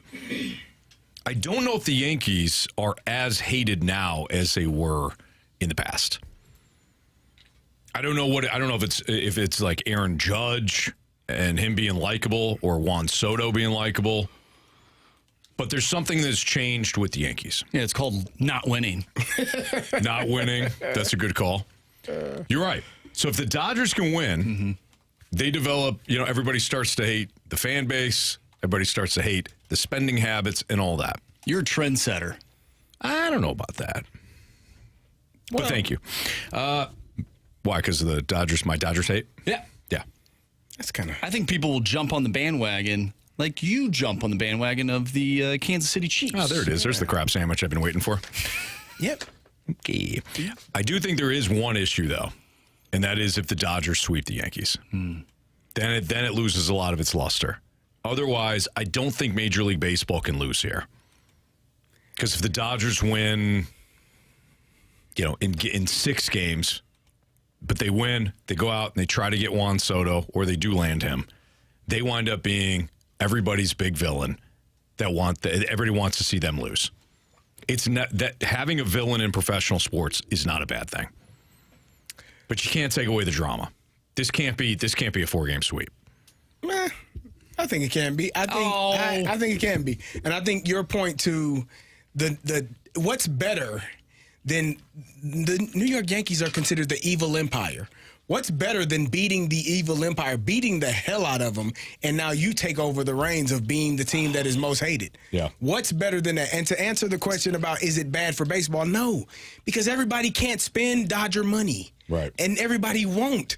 So it doesn't matter. Is it bad because they'll win every game? Maybe, but I don't think that that's what's going to happen. You still have injuries that take place. Shohei Ohtani hurt his shoulder the other night. Like, you still have, teams that may not have spend the same amount of money, but can play or perform at that level because it's still an individual sport, individualized sport where guys have to show up in their moment. So I think, it helps the Dodgers if they have the best players. Obviously, they're showing that right now. The Yankees got some pretty damn good players as well. But I don't think it's bad for baseball if the Yankees become if the Dodgers become the new villains of baseball, taking over what the Yankees have been. And I think what better way to do it than to beat the hell out of them and not even let them win a game. Yep. No. Celebrate in New York. Wow. Yeah. Champagne all in the locker room. You clean it up. We're out of here. Damn. Yeah. That's kind of vicious. Yes, what does she do? Leave the champagne stains all over the carpet. Yep. Pop the bottle. Win in their stadium. When did you become such a come in your trap, Dodgers? take over your trap, like Kirky Cousins? Well, hey, when you're throwing for nearly 800 yards and 8 tutties against one team in one season, you do what you want. But when did you become such a Dodger believer? I like the Dodgers. Maybe it was when they got the best player in baseball this summer. I mean, in the offseason. I don't know. Kind of happens. I do. Well, let me refer. I do like Mookie Betts a lot. So if Shohei went to Cleveland, you'd be a Cleveland fan? Hell no. The hell? Cleveland. So it's not about the best. It's not about them getting the best player. First of all, why would Cleveland get Shohei in any sport? In basketball, baseball, football. They had LeBron. He was drafted there. And he came back. And he wanted to be there. Shohei may like. No, I don't think he likes Cleveland. Ohio State. He likes rock and roll. Yeah. I don't think the Rock and Roll Hall of Fame is going to be sufficient. No? No. All right. I don't think it's enough. The Dodgers, they spend for championships. It's as simple as that. The Dodgers spend for championships. They spend for championships. Right. The one that they have, and they'll probably get another one this year. And they were bankrupt over a decade ago. Major League Baseball had to come in and save them. Now look at them. I got a question because I feel a way, right? Here's a man that chose to become a Chiefs fan despite all Chiefs fans telling him to get the heck off the bandwagon. They were vicious. And he can root for the Chiefs for 2 weeks. But I can't root for the Dodgers in the playoffs? No. Why different. not? It's different. Why? It just is. It's different. Okay. Yeah. All right, just checking. Do you know off the top of your head how many players in the starting 9 that the Dodgers actually drafted? Oh, it's not much. Will Smith. And he's a good ball player. Freddie Freeman they got from Atlanta. Mookie Betts they got from Boston. Shohei Ohtani they got from the Angels. Hey, not bad. I don't think Chris Taylor was drafted by them. Who else? Kike Hernandez. Did you? Yeah, I don't know. Did you like the tweet that I sent you guys this weekend? Which one was that? From always the Jake on Twitter. After a pitcher's duel between Pittsburgh star Garrett Cole and St. Louis star Jack Flaherty, Miami star Giancarlo Stanton hit a go-ahead 2-run homer to drive in Washington Nationals star Juan Soto. Then Boston star Mookie Betts drove in Los Angeles Angels star Shohei Ohtani to tie it, and Atlanta star Freddie Freeman walked it off. It's true. Everybody's from a different organization. Wait, here's more. The All-Star game was incredible tonight, thanks to all the Major League Baseball teams who sent their most talented and expensive players to participate via this very awesome and sustainable system. Tune back in tonight to see a great pitching matchup between Chicago White Sox star Carlos Rodon and Oryx Buffalo star Yoshinobu Yamamoto. Walker Buehler was drafted by the Dodgers. Yeah, there's one. I was thinking of position players. Yeah. Oh, well, he didn't ask. He just said players. Okay. That's all you need, right? How many do you need? 2. Who's counting, right? Who's keeping count? All right, 2. Are we keeping count here? They have to have more than 2. Gavin Lux. There's Gavin another Lux one. was drafted by them. Yeah. Let me see. What about Rojas? Miguel Rojas? No. I don't think he was. Chris Taylor, he's... I think Chris Taylor was from a different organization. Yeah, you might be right. Let's see here. Yeah, Miguel Rojas was signed by the Reds out of Venezuela. Let's see here. They this had is an interesting. international- Chris Taylor. Yeah, that's not allowed. That's what the Cardinals say. What? Yeah. Was Andy Pages Pedro's brother drafted? He may have been. Chris Taylor was a 5th-round selection from the Seattle Mariners. He's been there for a while, though. Yeah, you're grandfathered in after a certain amount of time. Yeah. You're essentially drafted there. Andy Pages Pedro's was brother. signed by the Dodgers There you go. after he defected from Cuba, so he was an international signing. So that counts. It does. Clayton There you go. Kershaw. I forgot he was Still on the on the team. run. I saw him hanging over the dugout. I was like, oh, man, I forgot he was on the team. Don't you worry about it. Kyle, He's still there. Kyle said Will Smith. We covered him. Gavin Lux. Brandon said Gavin Lux. We covered him. So, yeah, I think we covered all 3 of them. I saw someone on the internet. They're like, I wish Clayton Kershaw was pitching because the Dodgers wouldn't be in the World Series if he was. No, they would have been. That's true. Well, they would have made it to the playoffs. Well, yeah. Kyle from the Snake Pit is now yelling at us. We know. We said Will Smith a couple minutes Said it ago. 3 times. Kyle, tune in. Kyle's passionate. I love He's- Kyle. yeah, you're Kyle angry. and I we've had our issues over Auburn, but now we've come together. You're an Auburn fan, too? No, go down. That's No, there's this War Eagle. yeah. Which, Why would again, they- doesn't make sense. I'm sure there's Tigers. definitely something behind that. But All right, it's Fastlane on 101 ESPN. We get the Gauntlet next.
categories, one challenger.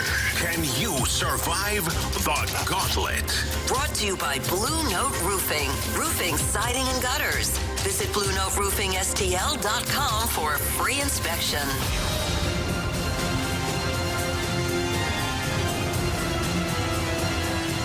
It's Fastlane on 101 ESPN 403. Your time check is brought to you by Clarkson Jewelers, an officially licensed Rolex jeweler, with Andrew Marsh, with Carey Davis. I'm Anthony Stalter, and we welcome in Drake. What's up, Drake?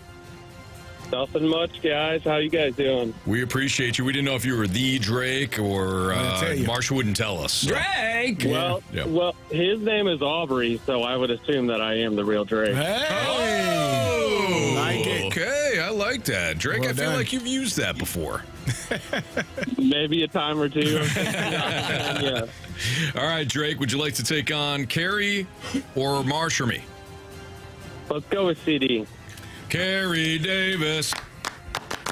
All right, Drake, good luck, Thank you. but not too good. I was talking to a buddy of mine over the weekend, Ben, and Ben said every single time you do the Carey Davis, and he's driving, he winds up hitting the steering wheel at the exact same time. Part of the show. All right, here we go. Drake, go ahead and tell Marsh to spin that wheel. All right, spin the wheel. What are we hoping for, Drake? I'm hoping for hockey or baseball, but I'm fine with any of them. Hockey or baseball? It's not hockey. It's not baseball. It's football. Oh, all All right. right. All right, you good with football? I'm not bad. We'll see what I can do. Okay. Obviously, this is Carey's wheelhouse, but you know what? I have seen Carey lose in football multiple times, so. Yeah, that's probably the one I was hoping not to get with Carey, but it's okay. All right, well, hey, you know what?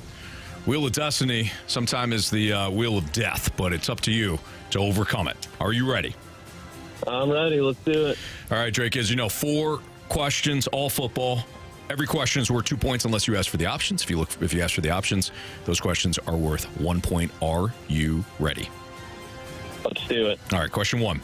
Who is the all-time leader in rushing yards for the New York Jets?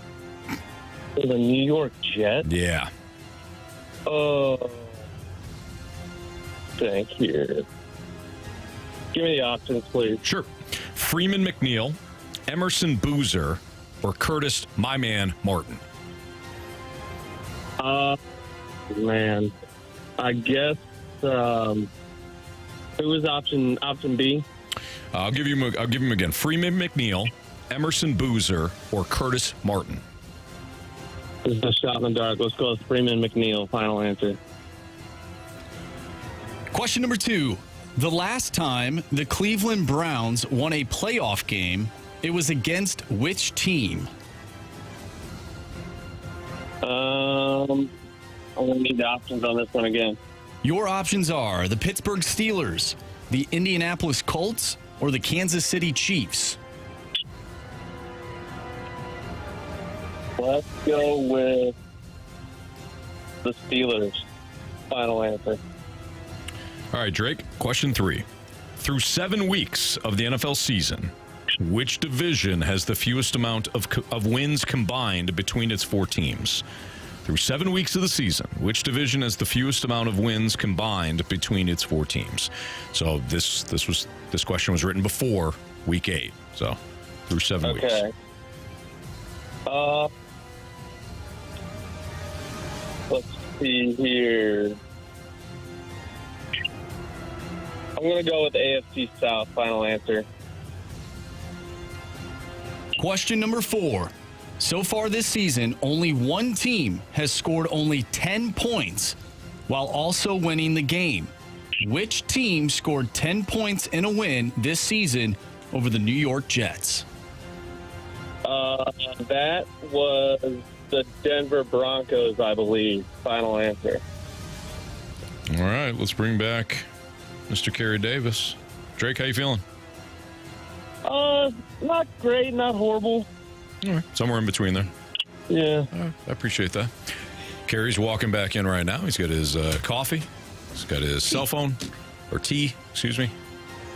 Taking care of that voice. of Trying his. to. Doobie-doo. Yeah.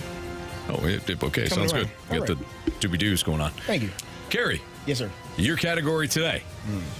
is football. Hey, You like football. I love football. Yep, Marsh. Mama said I love football. Pack a lunch. Here we go. Question 1. Who is the all-time leader in rushing yards for the New York Football Jets? Oh.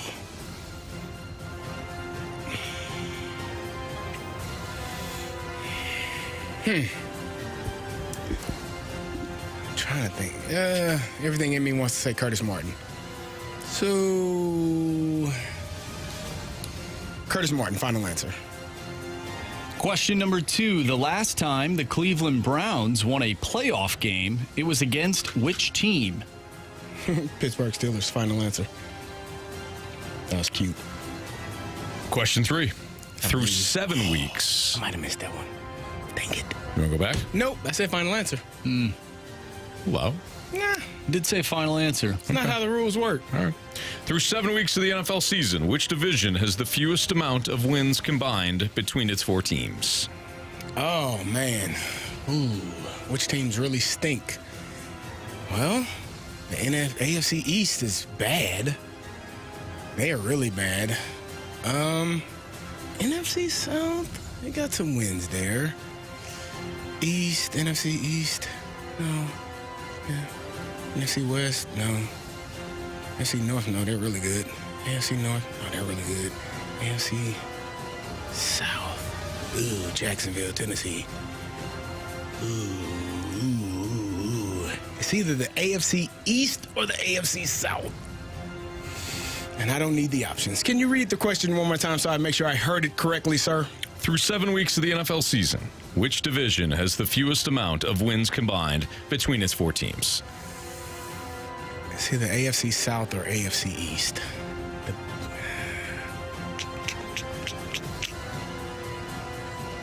Oh, but the NFC South got the Panthers and the...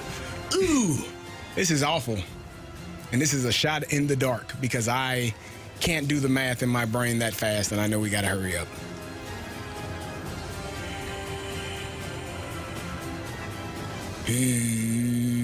Shot clock. AFC South. Yeah, you rushed me. Final answer. I was gonna go East. I was trying to put I was trying to put the teams together. I gave you 42 minutes. AFC South. Final answer. Could be the difference maker. Question number 4. Thanks, Anthony. So far this season, only one team has scored only 10 points while also winning the game. Which team scored 10 points in a win this season over the New York Jets? Denver Broncos. Final answer. 10-9. All right, let's go over these. Oh my gosh. You all right? Yeah, this is from the 636. I just did the CD steering wheel pound and ran my car off the road. Oh, no. Be safe. I hope that's just a joke. Well, I hope so because you're texting. Maybe it's talk to text. Yeah, be careful. Where are we? As many times as we said that might be the perfect time to say that. Yes. All right. So far this season, only one team has scored 10 points while also winning the game. Which team scored 10 points in a loss this season over the New York Football Jets? A loss. No. Did you say in a loss or in a win? No. So far this season, only one team has scored only 10 points while also winning the game. Oh, okay. Which team scored 10 points in a win this season over the New York Football Jets? You just said in a loss. Did I? Oh, yes, my sir. bad. No, it's in a win. I got nervous. Yep. Nope, you're good. Broncos, whereas Carey's answer, Drake's answer was the Broncos. Correct answer is the Broncos. Neither of you needed the option, so we have a 2-2 tie. Good job. Through 7 weeks of the NFL season, which division has the fewest amount of wins combined between its 4 teams? Carey took 7 minutes, and then I shot clocked him. You rushed me. Snake Pit wasn't happy with me on that. Nope. But I did give you all of the 7 minutes. Oh, goodness. And you went with the AFC South. 7.5. Drake, which division would you have went with? I was going to go AFC East. AFC South. All right, so Drake went with the AFC South. Carey went with the AFC South. Correct answer is... It is the AFC East. I knew it. Oh, damn you, Anthony. Damn you. Anthony, thank you for the Damn you, assist. Anthony. Hey, Damn you, 3 more seconds. 3 more seconds. Yeah. If I would have given it to you, you would have taken 30. Maybe, but I kind of came up with the AFC East. That's fine. Yeah, good. We run a fair ball game around All here. right. Hey, give him an extra 7 seconds, they'll take 30. That's right. You know, Exactly. That's the old You're right. saying. So we have a Something like that. 2-2 draw. A 2-2 draw here. The last time the Browns won a playoff game, it was against which team? Carey, you went with the Pittsburgh Steelers. Then you said, I may have had that wrong. You said final answer. I gave you an opportunity to go back. I wish you'd have gave me the opportunity to go back on the other question. GSW from the Snake Pit was furious with me.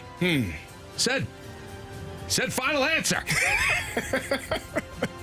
Drake also went with the Steelers. Correct answer is Well, everyone remembers Baker Mayfield at Arrowhead and them losing. They actually they beat the Steelers. yep. So the correct answer is The Pittsburgh Steelers. Yeah. but Carey did not need the options on that one. See what I was trying to do, Carey? I was trying to give you another shot, knowing that you had the right answer. Huh? Everybody thinks I was helping you. I You wasn't. weren't. I was trying to screw you. Clearly. Sorry, Drake. I helped you out. I was trying to help you out. All right. That's all good. So Carey's got 4. Drake has 3. It comes down to this. Who is the all-time leader in rushing yards for the New York Jets? Carey went Curtis, my man, Martin. No options. Drake, you went Freeman McNeil. You took the options. So if it's Freeman McNeil, we get a walk-off. Is Curtis Martin an option? Drake?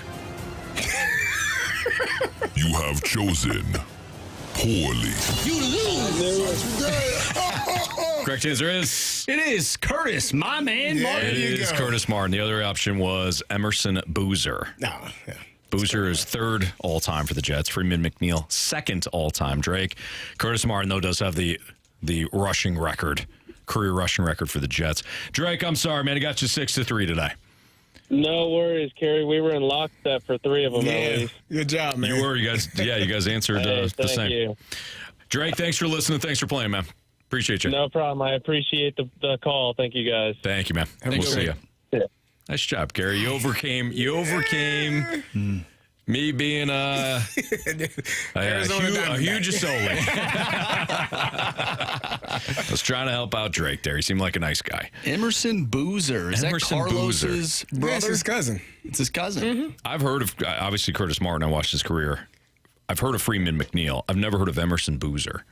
Have you? You know what's crazy? I was looking up Curtis Martin like a week ago. Really? Yeah. For some reason, I was going over like all the running backs because I remember when my running back coach, Kirby Wilson, came in and he was like, you all gonna, like, he just put up all the players that he has coached. Mm-hmm.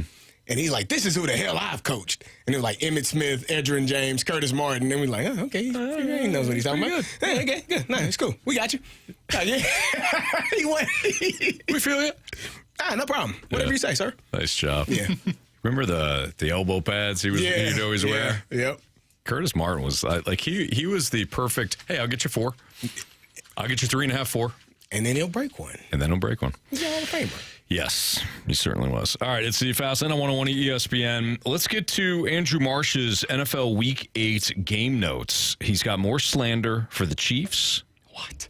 And more praise for Carey's Cleveland Browns. That's next on 101 ESPN.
Well, we called my guy Stewie today because Stewie from Stewart's American Mortgage Corporation can always talk about the right time to refi.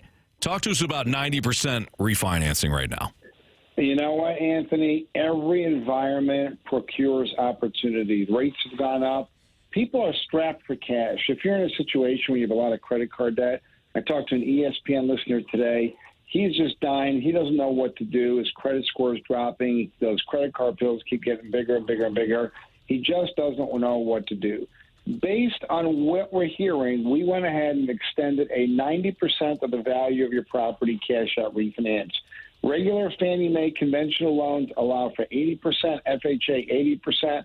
If you're not a veteran, you're limited on what you can get. We're going to go ahead and extend it to 90% and try to help you folks out. So this is an opportunity. You come in, you get the cash out, you improve your cash flow. That's going to increase your credit score. 6 months from now, you'll be way ahead of the game. Your cash flow has been improved, and you can refinance to an even lower rate. There you go. But you do have to pick up the phone and call our guy Stewie, or you can text if you want, 314-344. Oh, geez, Stewie. 314-324-4440. Sometimes I got to slow down, Stewie. I get talking way too fast. But you can call Stewie, you can text Stewie, and when you call or text him, just tell him, hey, look, this is my situation right now. If you have a unique development, a unique situation, throw it at Stewie. He has helped countless amount of people that have called or texted him. If you missed the phone number earlier, Google the bagel loan. Numbers right there at Stewie's website, but I promise you on this one, he's helped Jamie, he's helped me,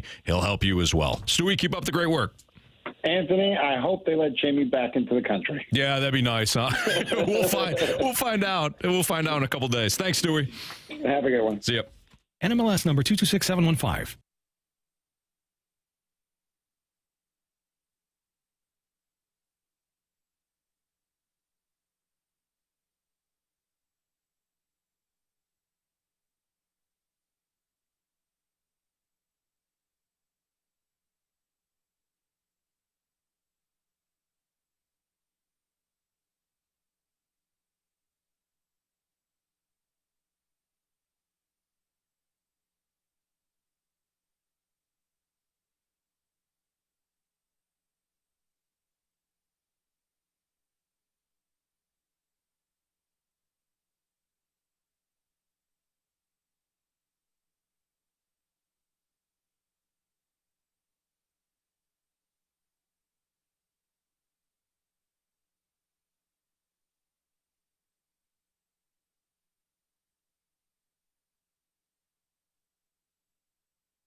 It's the Fast Lane on 101 ESPN. Andrew Marsh has his NFL Week 8 game notes.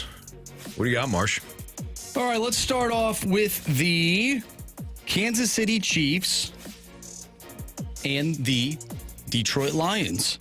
They didn't play yesterday. They did not. Well, they didn't play each other. They didn't play each other. I wrote down, no chance the Chiefs are better than the Lions. What? No, I agree. No chance. No. The Chiefs almost lost to the Raiders yesterday. Only counts in hand grenades and horseshoes. Yes, and dancing. I've heard dancing as well. No. Almost. I don't know who made that part up. But the Lions, Anthony, I don't know if you know this, but they hung 50 points. On who? Mason Rudolph and the 1-6 Titans? They did it in 3 quarters, Anthony. In every facet of the game. They played really well. Hey, kick returns, punt returns, touchdowns. You got a running back throwing a touchdown. The damn Detroit Lions are real. We knew they were real. No. We didn't need the win over the Titans to prove that. No, but they are better than the Chiefs. If they played next week, the Lions would beat the Chiefs. If they played next week, Chiefs 26, Lions 23. What? Controversial pass interference call that goes for Kansas City, leading to a Harrison Butker game-winning field goal. Actually, you know what? That does it does sound pretty realistic. Chiefs stay unbeaten. Especially the refs and getting involved. Yeah. But no, like seriously, like the Lions are the best team in the NFL. I agree. Even though the Chiefs are undefeated, like the Lions are the best team in the NFL. So what do the Chiefs have to do to earn your guys' respect? Win Super Bowls, go undefeated, or they have a convincing win? I feel like they won't do anything. They can't do anything to earn Carey Davis and Andrew Marsh's respect. Yeah, they can. They can play better. Than 7-0? Yeah. They can play better than 7-0. Yeah. Okay. Yeah. And 4-0 on the road. When they watch film, there are things that they can clean up. I know it, you know it, and they know it. Isn't that scary? Not really. Isn't that scary? They haven't played their best game yet. They're 7-0. I'm not really. It doesn't scare me. Doesn't worry me because I don't know if they are going to play their best game. I mean, they are the Super Bowl. Well, I think they're at the point right now. I'm at the point where like, if they actually run into a good team, they won't win based on how they are going up. Like the process. I'm looking at the process of the game. Like you're lucky that Gardner Minshew doesn't know how to throw the football and or score 5 yards away from the end zone.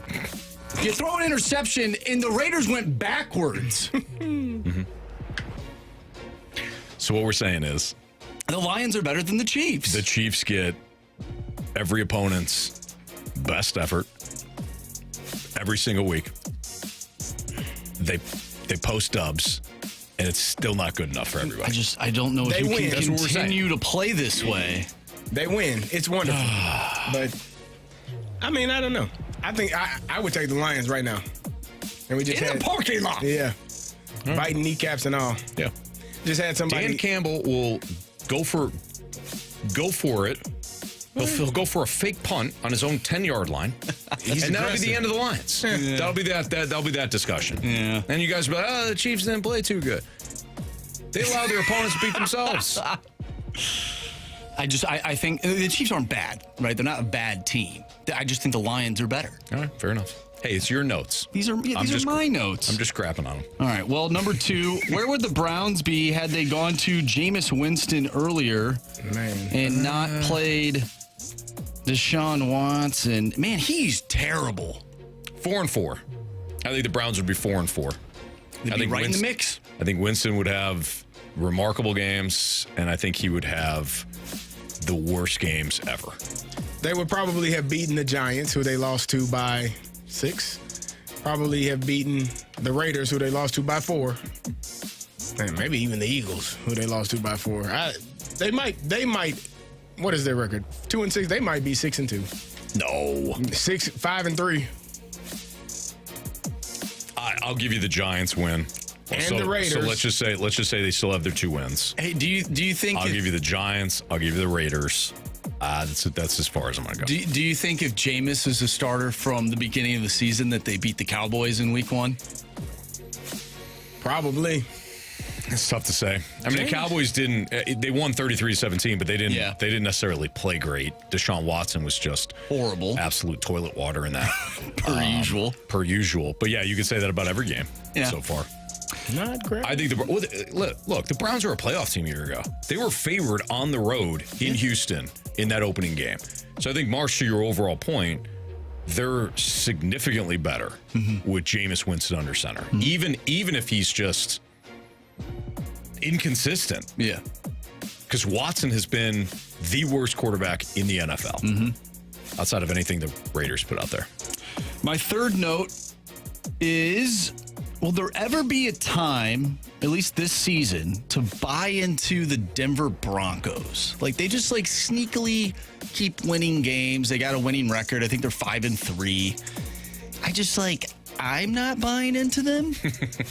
Is there ever a time to buy into what the Broncos are doing right now with Sean Payton? All right, so do you guys know who has the highest point differential in the AFC this season? I do not. Is it the Denver Broncos? Buffalo Bills. The highest point differential the Pittsburgh Steelers in the AFC belongs to the Buffalo Bills. Do you know who has the second highest point differential in the AFC? Pittsburgh Steelers. They haven't played. They got another game tonight. The Pittsburgh Steelers. Oh, there you go. Do you know who is third? The Denver Broncos. The Denver Broncos. Hey. That's right. Do you know who's first in the AFC West? The Denver Broncos. The Denver Broncos. That's and right. That would have to be if they're third. That's correct. Yeah. Yes, you did the math on that. Yeah, I did it real quick too in my brain. Yeah, so 5-3. I think they're well coached. I think Sean Payton knows what to do. Like this is when you get a head coach that knows what the hell he's doing, and he can win close games. And he can beat overmatched opponents. Like they went in New Orleans last week on the Thursday night. New Orleans was down their quarterback. They were down several offensive linemen. They're down basically anybody with a pulse on offense. And Denver kicked the you-know-what out of them. They beat bad teams. They've beaten the Saints. They've beaten the Raiders. They've beaten the Jets on the road. And they've had some, and the Panthers yesterday. And they had one surprising one, which was Tampa Bay. He's going to put together a game plan that's going to put Bo Nix and that offense in a good spot. And Denver's defense has been legit all season long. They have been. They've been a good team. And I think there was a time earlier in the season where, him and Bo Nix, Sean Payton and Bo Nix may not have been on the same page, but there's been growth and maturity there. You're starting to see. This is, I think, what they expected from him because he started so many games in college, kind of had that experience at the collegiate level where it was not much that he hadn't seen. It changes a little bit when you get to the next level, but they are winning games. They are running the ball well. They are playing really good defense, and that's usually the recipe. I say it time and time. I don't know why it's like it's not rocket science. Football is it can be complex, but there are simple things that you can do that help you win games. And taking care of the football, not turning it over, and running the football, playing good defense. It usually leads to a successful team. And right now, I'm interested to see that the Chiefs in some of those divisional matchups. Right? I know they beat the Chargers. I know they just beat the Raiders, but I want to see them play the Broncos. I want to see them see what they're able to do if the Broncos are ready to take that next step. They'll probably win. And run 26 to no, actually that's way too many points for the Broncos. Probably 17 to 13. Oh, come on. They scored 33 against New Orleans and they scored 28 against Carolina. And they were trying to score more. That's why they're running fake field goals and stuff. That was ridiculous. What are you doing? I don't like when the opponent like J.C. Horn was getting in Sean Payton's face like, you're running up the score. I'm sorry. Do you get a paycheck every Tuesday? Stop them if you don't like it. Yeah. I also think, when Miami put up 70 points against those Broncos last year, they didn't, they didn't really, I mean, they ran up the score, but, they could have gotten more. They could have had more points, and they didn't. I'm of the mindset of if you're a professional, like, come on.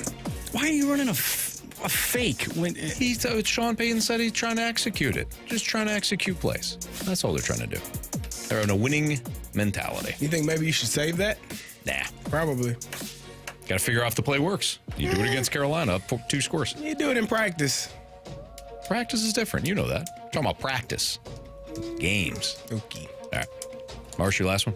That was it. Oh, that was? Yeah, 3. The Lions are better than the Chiefs. Oh, the Browns. Deshaun Watson is horrible. And the Broncos, I don't know how I feel about them. Those are my 3. All right, fair enough. All right, it's the Fast Lane on 101 ESPN. We've got our Sports Six-Pack next. So if you have a question that you want to send us, 314-399-9646 is the Air Comfort Service text line. Again, our Sports Six-Pack is next.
101 ESPN Sports Center.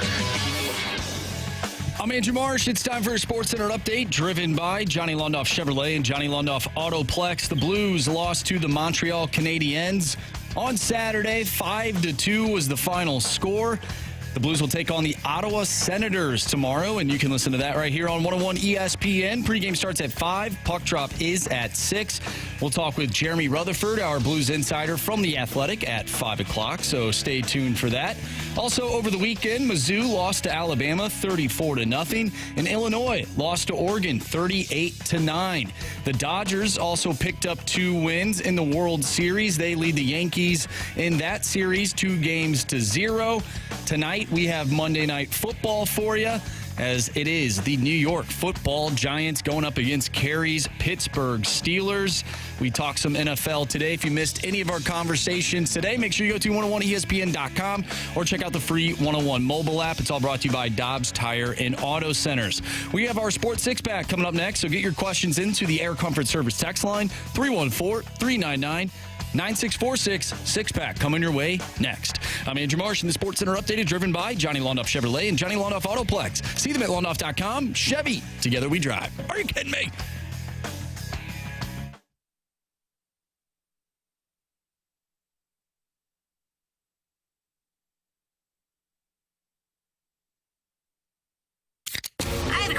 It's time for the Fast Lane to answer your sports questions. I want to ask you a bunch of questions, and I want to have them answered immediately. Asking me all these weird questions. Answer the question. Answer the question. Answer me! The Sports Six-Pack is brought to you by Paramount Men's Medical Center. Suffering from ED or PE? Your first treatment is free at ParamountMen'sMedical.com. We will have Jeremy Rutherford of The Athletic joining us at the top of the hour. So 5 o'clock, we'll talk a little Blues with our guy, JR. So hang tight for that. We do have our Sports Six-Pack right now, though, here in the Fast Lane on 101 ESPN. Question number 1. All right, from the 618, how would you feel about a Cardinals infield that was Burleson, Gorman, Wynn, Walker, and an outfield of Donovan, Scott, and Nootbaar? Can you read the infield again? The infield is Burleson, Gorman, Wynn, and Walker. So Gorman is at second base. Walker is at third. Burleson is at first. I don't love it. Don't love it because who's your cleanup hitter? Who's your cleanup hitter now? Either way. Yeah. It's Carey. It's a fair question. But, hey, regardless, we still have an issue. Oh. You know what I mean? Hey, you put Mason Wynn as the cleanup hitter. Tommy Edmonds doing it in L.A. He's surrounded by Hall of Famers. I didn't. You asked who could play it, who could do it. Yeah, I wanted a real answer, not Mason Wynn. Well, I don't know. I mean, he'll be the probably. I didn't realize we weren't trying today. He's probably the team leader in home runs coming back if he's. Do you see why I've answered the question the way I have now? Are we on the same page now? Yeah. Well, he's asking about the infield, the fielders. Not we'll worry about the lineup later. We gotta. It's part of it. It's all part of it. Anthony, how would you feel? Not great. Wilson Contreras is your cleanup hitter. So Brandon just said Contreras at DH would be the cleanup. There you go. Okay. Easy peasy. All right. Yeah. So you feel good about your I've never seen Jordan Walker play third base, so I don't know. I've seen Alec Burleson play first. Don't know what Jordan Walker looks like. I know he's been training to be an outfielder, Anthony. And if you want to throw him back into the mix on the infield. Jordan Walker? Yeah. I don't want him in the outfield. You don't want him in the outfield? I don't. So then he's if you're trying to contend. He's your third baseman?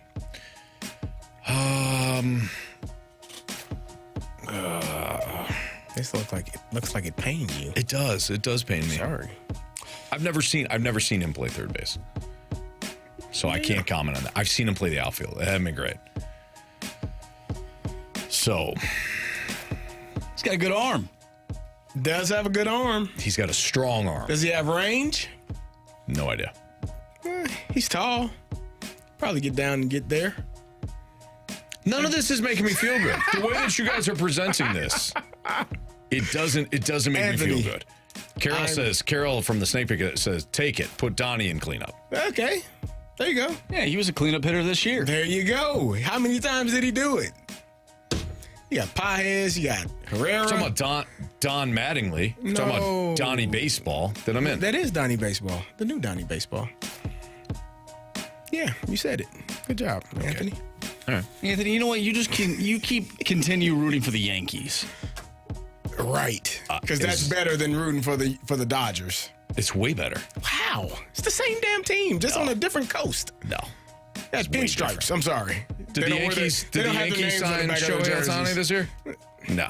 They signed Juan Soto. They traded for him a few years ago. They're going to sign him. Yeah, at least they traded for him. They're going to sign for him. They're going to re-sign him. Not if the Dodgers don't do it first. I hope it does. I hope the Dodgers sign him. That would make my damn day. I know. Starting lineup for the National League. I might be a Dodger fan. Dodger blue today. I might be a Dodger fan after that. I might go to LA and watch a Dodgers game. Wow. Yep. This is right in left field. Just sit there. This just makes and catch a home run. Well, it would right be a over the double. fence. This makes me feel sad. Just makes me feel sad. Well, tell the Cardinals. This is what the Cardinals have done. They made Carey a damn Dodger fan. Tell the Cardinals to play better. Okay. Question number 2. From the 618, has Luther Burden's draft stock fallen out of the first round after his lack of performance thus far this year? No. Teams will fall in love with the athleticism, the speed, the potential. It's less, some teams draft on production, but I don't think, and it should. I'm actually of the mindset of if you produced in college, you probably will have production if you're in the same system or the same scheme in the NFL. Like I think production matters. Now, if we're talking about a quarterback that plays in a certain system that doesn't translate, like the old Texas Tech quarterbacks before Patrick Mahomes. Oh, Graham Harrell, yeah. Some of those guys, you're like, oh, that's not going to work. That's different. But I think that if you're a linebacker and all you do is you're a fast lane tackling machine, like that's going to translate most likely. Now, I'm not saying you can't play without the speed and the size and all that, but to me, production should matter. But for NFL teams, we see teams draft on upside and potential and skill set all the time. Well, and players, and teams love wide receivers. Players that do have production at the college level, but for whatever reason, the NFL doesn't think that they can fit in with, NFL teams or whatever. Like Cody Schrader, for instance. Yeah. That was unbelievable. SEC, running back. Where's he at? Why is he not getting a look? Cody was really good at the collegiate level. Probably one of my favorite running backs that I've watched in a while, just because of his ability to do everything and never come out of the game. He was probably more mentally tough than physically tough, which says a lot because he was damn sure physically tough on that football field. I don't think his skill set translated because I don't know what he ran in the 40. Somebody might be able to find that. That was probably going to be the number one thing. What is his long speed? Is he fast enough, quick enough to do everything else? He checks all of those boxes, the intangibles. It's going to be size and speed. For Luther, I think he has the size, he has the speed, he has the playmaking ability. He's all of those things. Scouts will look at who's been playing quarterback for him, who's throwing him the ball, what route combinations is he running, what system is he in? Are they not giving him the ball in a manner in which allows him to have success? Like all of those things, in my opinion, come into play when you're scouting and recruiting a player. What offense are they in? How are they getting them the ball? How are they attacking the defense? And does he make plays when he gets the ball in his hands? Yes, he does.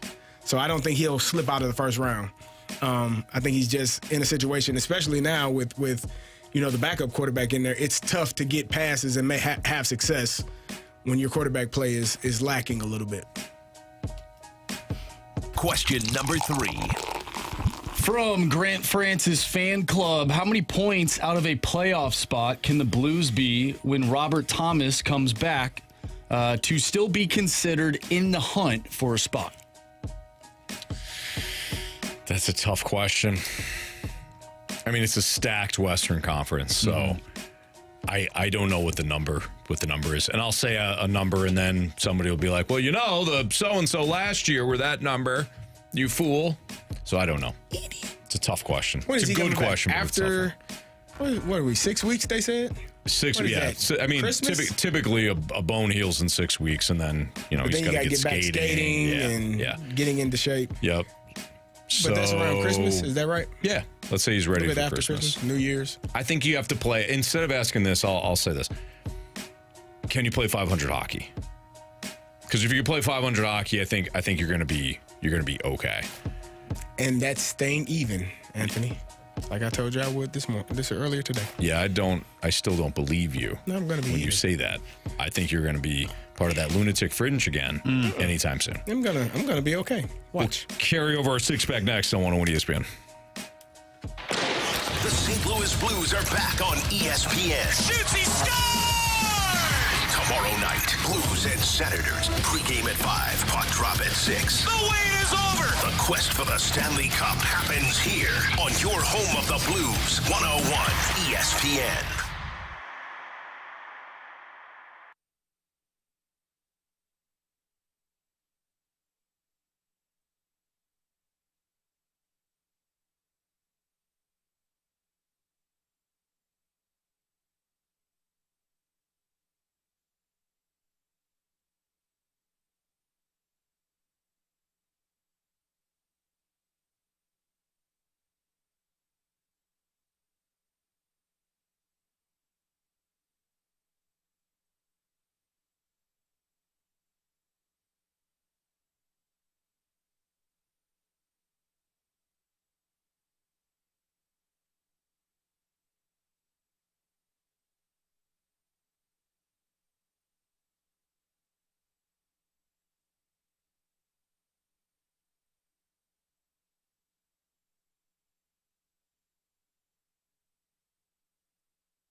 Welcome to Missouri's #1 Mitsubishi dealer, Frank Lita Mitsubishi in Bridgeton. Look into my eyes. Okay. You will give me any vehicle for $29 down. You read my mind. What? I did? Yes, every new Mitsubishi and every pre-owned, just $29 down, $29 plus new Outlanders with 0% financing. 0%. You could call it fantastic. I'd rather not. Plus, you get a lifetime warranty. Lifetime, no charge at Frank Lita Mitsubishi. Lifetime? I should have come in centuries ago. $29 down, 0% financing, and a huge selection of new and pre-owned. It's a scream. Seriously, the pun is so bad. At Missouri's #1 Mitsubishi dealer, Frank Lita Mitsubishi. In the automotive outlet in Bridgeton. YesLita.com. YesLita.com.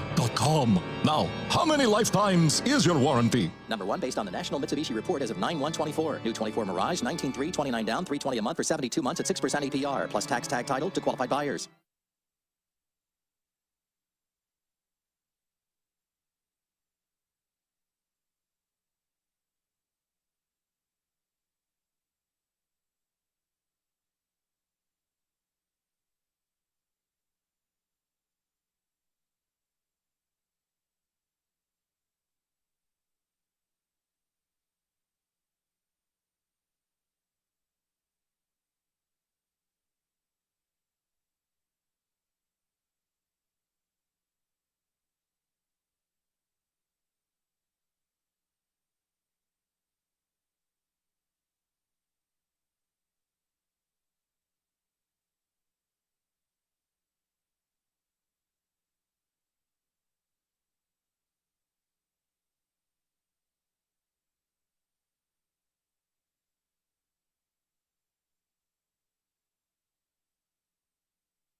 Open up your 101 mobile app for your chance to win free tickets to The Urge.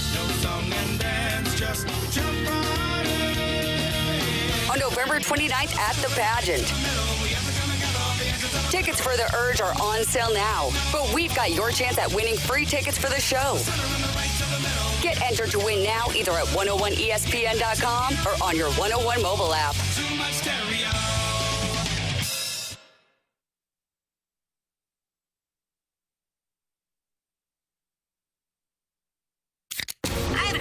It's time for the Fast Lane to answer your sports questions. I want to ask you a bunch of questions, and I want to have them answered immediately. Asking me all these weird questions. Answer the question. Answer the question. Answer me! The Sports Six Pack is brought to you by Paramount Men's Medical Center. Suffering from ED or PE? Your first treatment is free at ParamountMen'sMedical.com. It's Fastlane on 101 ESPN. In less than 10 minutes, we'll talk to Jeremy Rutherford, our Blues insider with The Athletic, but we continue our Sports Six-Pack now. Question number 4. All right, this next one comes from the Waterboy. Who is the first quarterback drafted next year, and which team will draft him? That's complicated. Carolina Panthers. They might. But will it be Shedeur Sanders, who probably will not want to play for the Panthers? I think that's going to be a bit of a story. Oh, it definitely will be. And it's going to be an Eli Manning situation. Yeah, and I have no issue with it because who in the world wants to go to a terrible team? And you really have no say in it, but you kind of do, right? You can tell them I'm not playing for him. You could. John Elway did that. Yeah. Worked out pretty well for him. He's going to go play baseball. Yeah. He was an Arizona Diamondback. Was he? He was great, though. He's really good. I hate John Elway. You have a lot of hatred going on today. You hate the Dodgers. I know two things. Hate John Elway. I hate the Dodgers and John Elway. I've always been honest played about that. well this week, so you don't hate him today. Why would I hate Kirky football? He looked great yesterday. Well, holler at me in 2 weeks or a week. See how you feel. Nah, I think it's going to be. I think the number one quarterback is Shedeur. Quinn Ewers, I think he is kind of maybe taking a step back in terms of. I mean, he's got a guy on his own team that they replaced him a couple of weeks ago. Gave him a shot. His draft stock is taking a hit.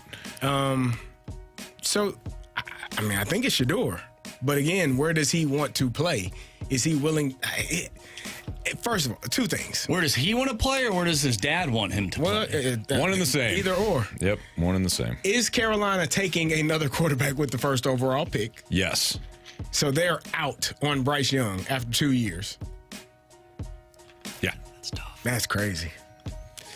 Could be Cam Ward from Miami. I don't think I did see that. I did see mock draft with Cam Ward going to the Panthers. I don't think this is shaping up as a great quarterback class, but I do think Carey's right. It's probably Shedeur Sanders. I think Cam Ward is going to be one of the top quarterbacks selected, and I think Quinn Ewers is still going to be one of the top quarterbacks selected. I think Carson Beck's draft stock has been completely tanked. Like you can't look at Carson Beck and feel good about it. Like that's a day 3 selection now, and he's probably the 4th best quarterback right now in the draft. You also have Garrett Nussmeier of LSU. You've got Jalen Milroe. Mm-hmm. You know, I'm not a big Cade Klubnik fan, but maybe he gets a look in the later rounds. I don't think there's going to be what we've had lately with quarterbacks. Is Travis Hunter the number 1 pick? I think Shedeur is. You think so? Number 1 pick. It depends on who has the pick. I can see Travis Hunter going to Carolina. Why?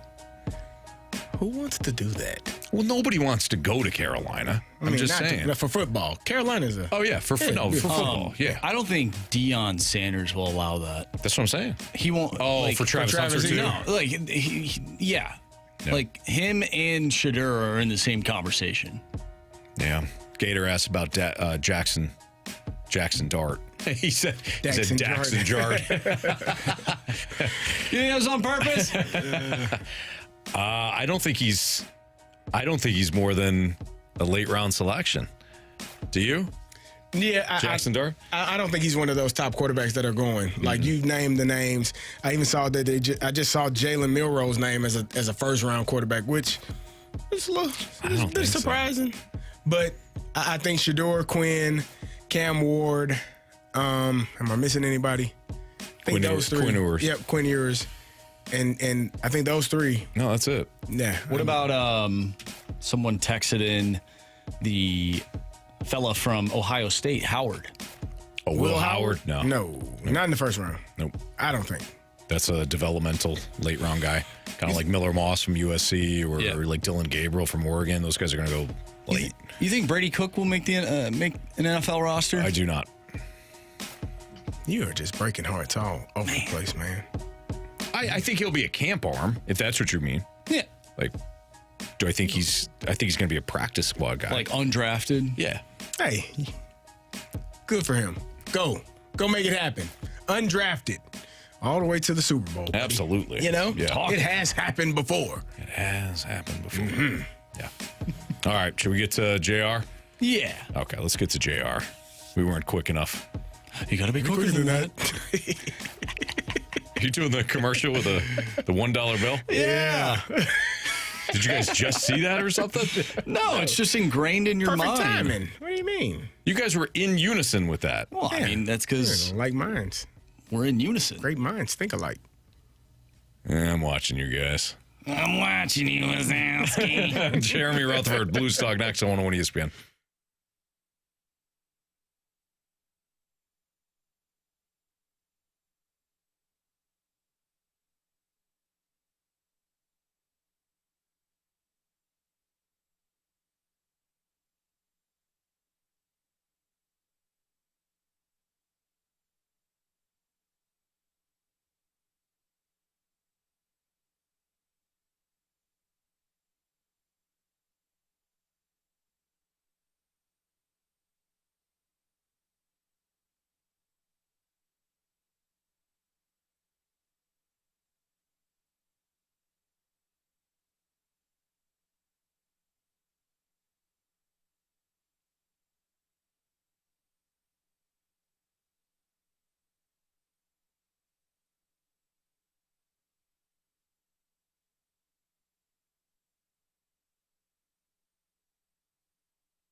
for the Rutherford Report on 101 ESPN. Anything you folks want to know about the fascinating world of pro hockey, here we go.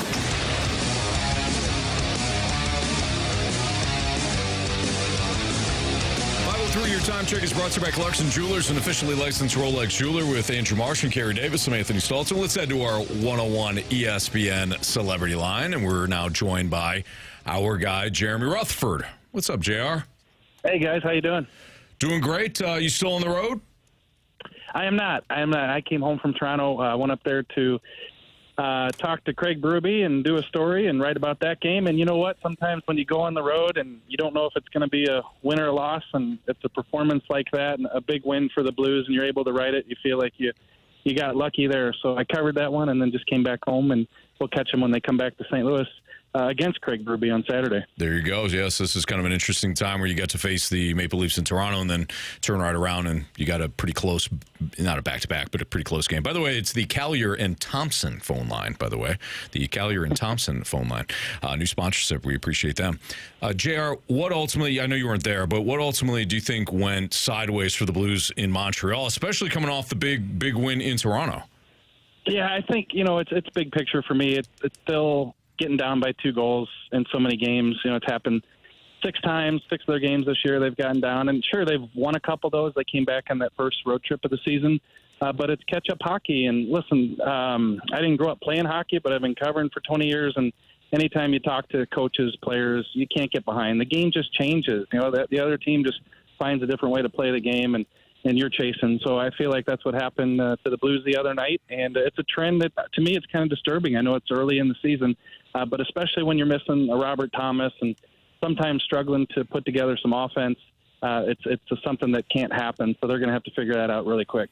JR, do you have any concerns? Last year was a huge concern, the power play. Any concerns thus far this year with the power play not really getting going? Yeah, I think so. I think, you're going to get to that 20-game mark here pretty soon, Carey, and then I think you got a sample size where you can evaluate that. You're 9 games in now, and what are you, 15%? And I think more importantly, it just hasn't looked very good for the last stretch. It got off to a pretty decent start. Like, I go back to that first goal Jordan Carey scored in Seattle. I was there in the building, and that's a set play on the power play, and you're not going to get a lot of situations like that where you're streaking into the zone on a power play, but he scored, and you're like, okay, well, maybe things can be a little bit different this year. They scored a couple goals on that road trip, but it hasn't been very good since. So I know that Drew Bannister has talked about the shooting mentality. I know that the players have said, yeah, but you want to find some quality shots. So it looks like they're still trying to put things together in that front. And like I mentioned a second ago, without Robert Thomas, it's difficult. I mean, that guy's one of the best passers in the league. And when the Blues do score a power play goal, how many times do we look and see the puck came off the stick of Robert Thomas to somebody and put it in? So it's going to be tough without him. Is it as simple as not having Robert Thomas? Because I think it was a couple of games ago. I think it was the Jets game where they were on the power play, and I had no clue that they were on the power play. It looked like it was 5-on-5. Like, what is it exactly? It's getting into the ozone and then just, having time of possession in there. Why are they unable to do that consistently? Yeah, so first of all, to answer that first question, the power play didn't look good even when Robert Thomas was in the lineup there before he got hurt. So they were struggling even with him in, and now it's been even more difficult. The biggest thing is, Carey, he is so good at bringing the puck in the zone when things are working. He's the guy that they drop the puck back to. He's the guy with speed. He's the guy who's got the eyes behind his head when he crosses the blue line. And basically you can see teams back off when they see Robert Thomas bringing the puck into the zone. So he's one of the best in the league at that. And I don't think they've done a good job. I'm talking big picture, not necessarily, that Winnipeg game that you're talking about. But from what I see, they just haven't done a good job being able to get the puck into the zone and then be able to sustain any time in the ozone. Jeremy Rutherford of The Athletic joining us right now on the Fast Lane on 101 ESPN. JR, when we actually talked about this earlier in the show. When you look at the way the Blues have built up their roster, I know the guys on the 32 Thoughts podcast were talking about this. Do you feel as though that Doug Armstrong has gotten creative in this retool where he's gone for players that are right on the cusp of having a bigger role in the NHL, and he has struck while the iron's hot? And how much do you think that'll play into Alexander Steen learning from him and how he could build a roster in the future? Yeah, I think it's a great subject, a great topic. I heard the clip that you guys played earlier. And, I want to go back, to give this some context, I want to go back to 2010, 2012. Doug Armstrong has always been known for having a core of players like the Oshie, Berglunds, Perrons, those types of players that he was building around in the draft. But then when they're in the NHL, the Backuses, they're in the NHL for 3 or 4 or 5 years, then you're building that sub-core, and that was Tarasenko and Schwartz. And by the time Backus and Berglund, those guys are gone, now you have Schwartz and Tarasenko coming up through the ranks. So that's what he's done for 10 years. That's why the Blues were able to sustain that success and be in the playoffs for so long and not have to even retool, much less rebuild. So he's been doing that for the bulk of his career in St. Louis, Doug Armstrong. Well, now he's got a situation where you guys are right, and they're right on that 32 Thoughts podcast, where Doug Armstrong has kind of sped things up by going out and finding some of these younger players that other teams didn't want, if it's a Texier, a Matthew Joseph, those types of players. And they're not going to be like the core of this team. That's going to be the Dvorskys, the Snuggeruds, so on and so forth. But you're going to have players around them that can help you compete now and then can be parts to that foundation in the coming years. So, I think you get lucky when you're able to get a situation with Broberg and Holloway where they don't match. Listen, if that didn't happen, I think we'd still be talking about a retool that's going to, take 3 or 4 years. But when you land those two players in that unique situation, I really do think that helped sped up what he was already trying to do.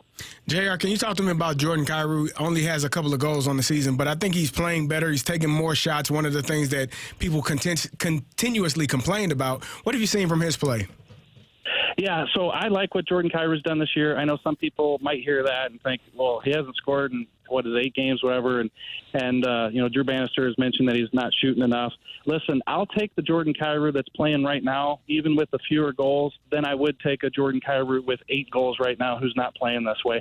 I love Drew Bannister's answer the other day when I asked him in Toronto, what do you see from Jordan Kyrou right now? And he said, I see a guy who's playing team-first hockey, who is doing everything he can to help this team win. Guys, there's been a bunch of plays this season where they haven't been talked about or tweeted or anything like that, but Jordan Kyrou was hustling to get back and break up a breakaway, or, he was going into the offensive zone and forechecking 3 different times to set up a goal. There's been things that he's doing that he just hasn't done in the past. So the goals are going to come as long as he's hustling. The one thing that you'd like to see is what Bannister said the other day, more shots. I think if he can do that, the offense will come for him. But he's really, I think, playing some of the best hockey that I've seen him play since he's been a Blue. Jared, what's the vibe around the team right now? I know it's early in the season, but when you've been around the club thus far and you've covered a handful of games right now, Drew Bannister had an opportunity in training camp to set the vibe that he wanted. What has that carried into the regular season? What's it been like? Yeah, I think so. I mean, I always qualify this question answer by saying that, do you really know the true vibe, if you're not in the locker room with the guys? That's fair. That part's tough. I think Jamie can sometimes better answer that. He knows the vibe a little bit better being on the inside. But I think that from a reporter perspective, it feels like things are fresh. It feels like there's a lot of new bodies. It feels like guys who weren't here the past couple of years who joined the team this offseason, they're not familiar with all the retool talk and those types of things. And this is going to take 3 or 4 years. No, they come in and they see some good players and they get off to a pretty good start and they think, hey, we're going to be better sooner than people expect. So it seems like the guys are getting along. I say this story too. Last year I was given the assignment to write a fun story about the locker room. And, readers love reading that stuff because it gives the personality of the guys in the locker room. And I kind of said no to the assignment just because the locker room wasn't a fun place, a good place. And I think this year it's completely different. So, Anthony, from my perspective, it seems like the vibe is still good. Everything's fresh, and these players are guys who want to respond and help get this team to that next step. No, totally fair, JR. Totally fair. Appreciate you as always. We're going to be talking to JR on Monday each and every week here in the Fast Lane on 101 at ESPN. So we'll collect some great weekend vibes from JR. Have a great rest of your day. Have a great week, and we'll talk to you again next Monday. All right, you guys too. Thanks a lot. Thank you. That's Jeremy Rutherford via the Collier and Thompson phone lines here on 101 ESPN. We'll get to my NFL Week 8 game notes. One of the bigger wins for a team that I think is improving. We'll talk about the biggest play of the day and how the hell that happened. And also, I got some thoughts on two teams that are absolutely done. That's next on 101 ESPN.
In about 15 minutes, we're going to do advice with former athlete today because our guy, Carey Davis, is the former athlete in the house. We do this every Monday. It's been a popular segment. We appreciate it. We've gotten some serious questions. We've gotten some kind of questions that are, hey, take me behind the scenes of your professional athlete career. So if you've got any of those advice with former athletes questions, you can send them to the Air Comfort Service text line 314-399-9646.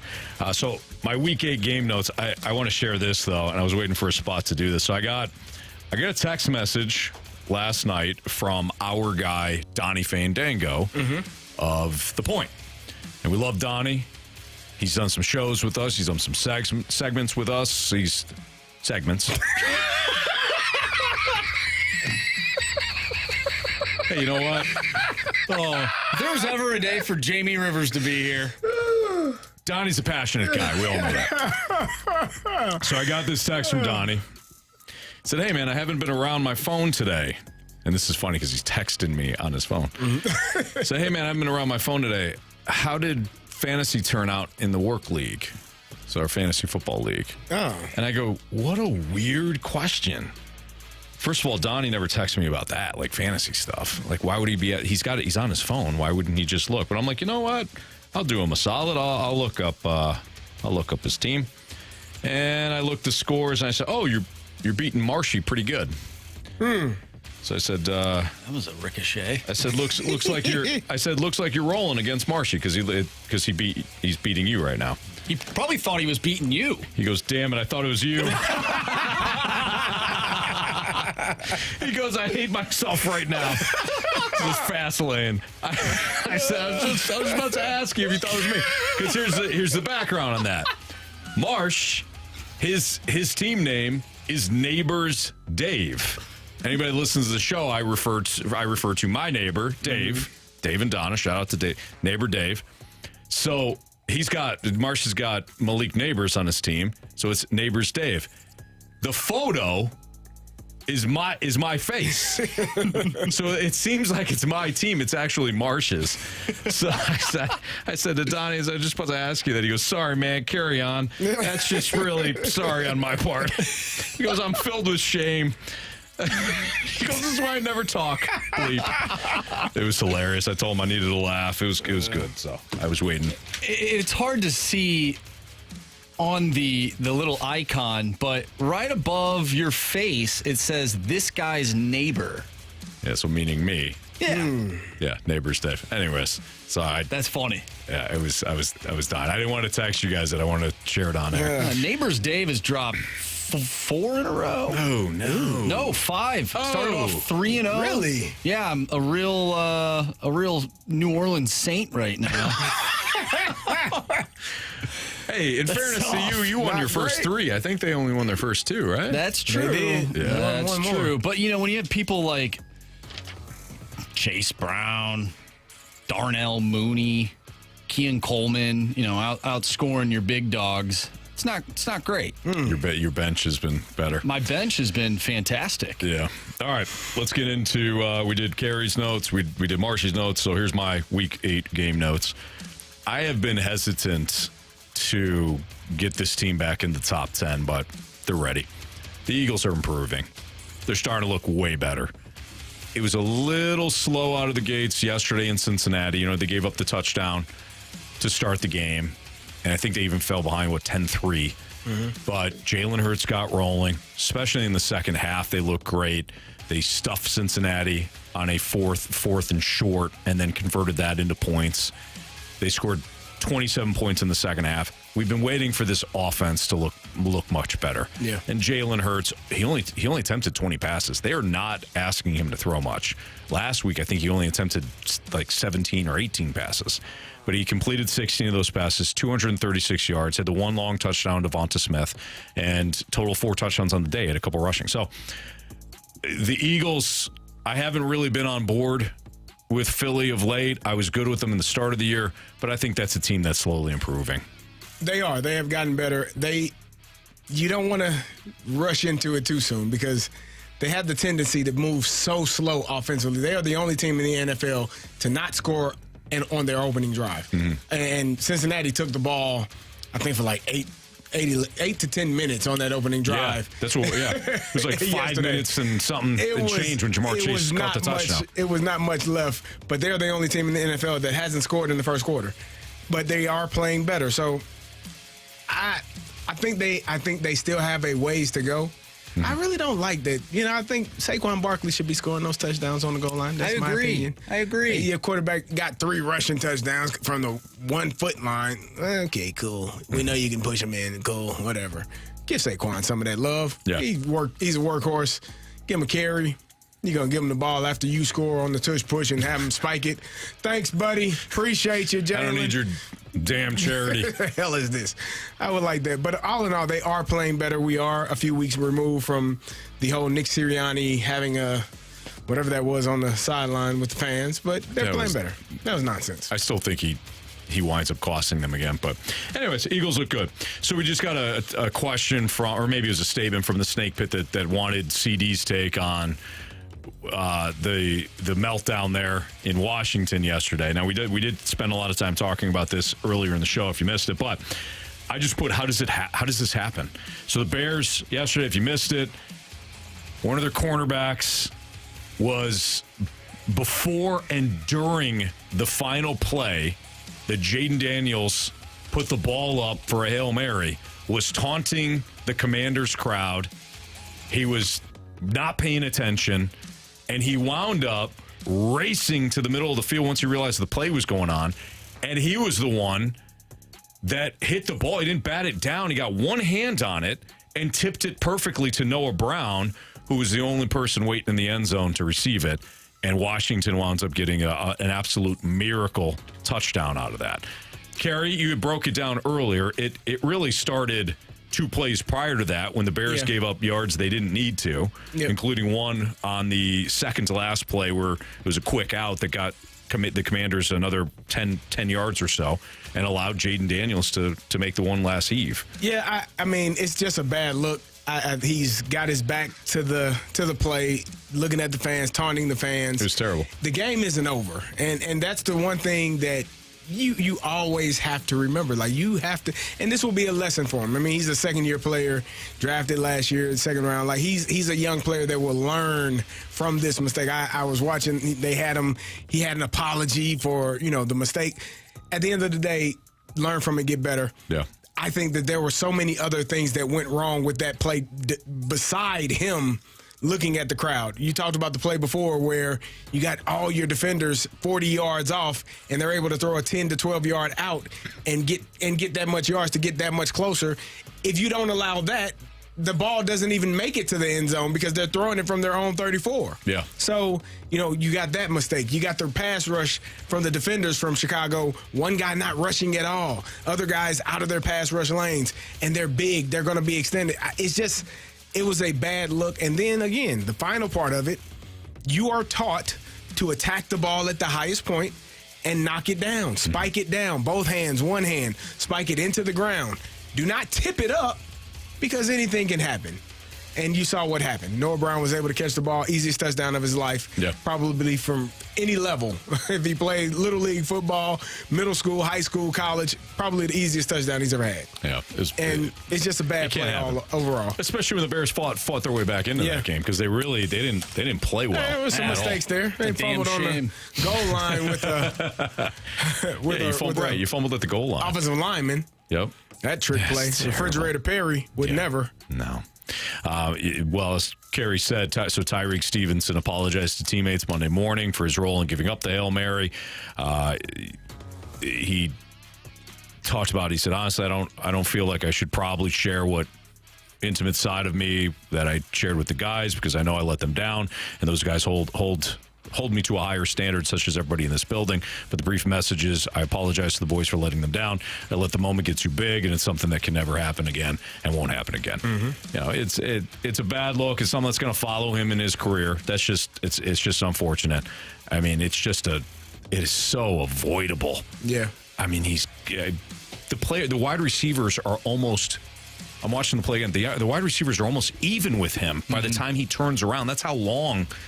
But see, I mean, to me, him looking at the crowd, it didn't have that much. It's just a bad look because he did get back into the play. He was into the play. He did, but I wonder if who's on Noah Brown in that situation too, because they all should be guarding somebody almost like basketball too. They should. I have no clue. I don't know how they distribute who goes where and what goes what, but I do know that you attack that ball at the highest dang on point and knock it down. Yeah. And they missed time jumps, unable to knock it down, ended up tipping it up. Like the look of it for him looking at the crowd when the ball is snapped is terrible.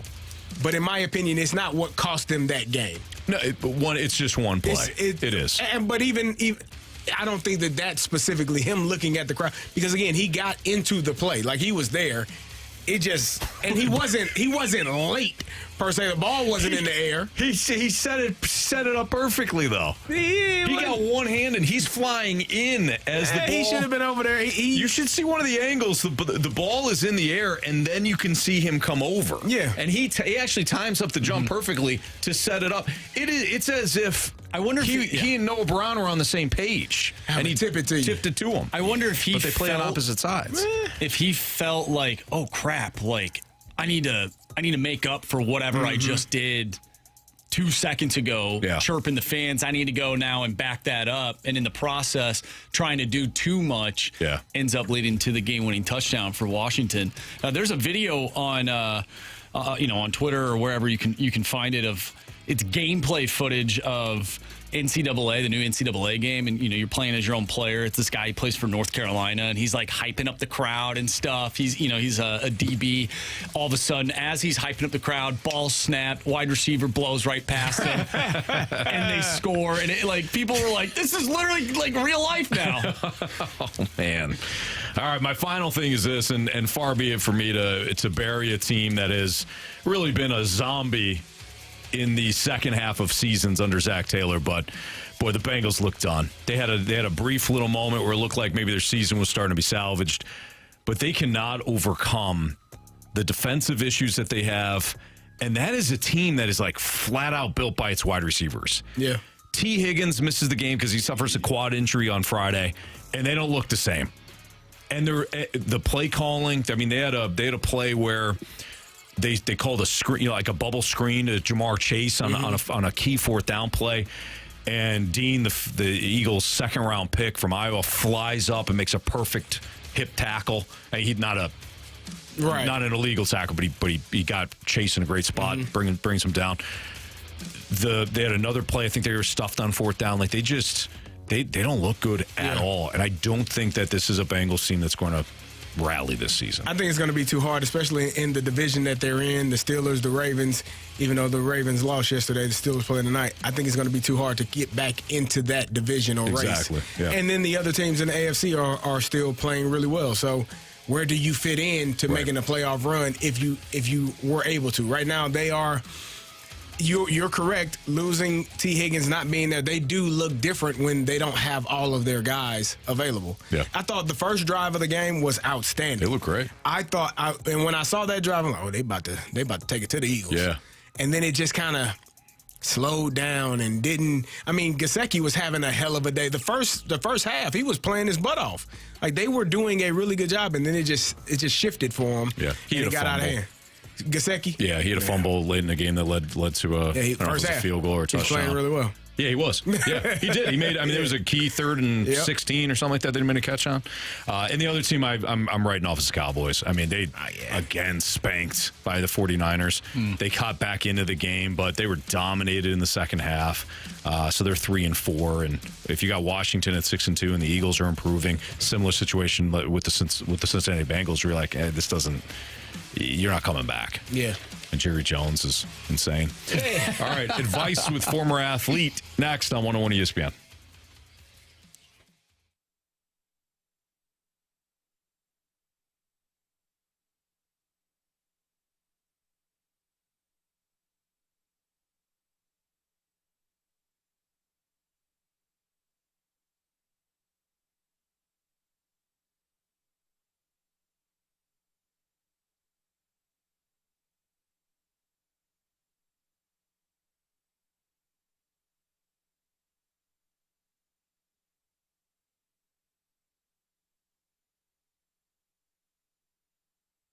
Hey, you still have an opportunity to head down to Auto Centers Nissan Herculaneum and take advantage of their Fall into Savings event.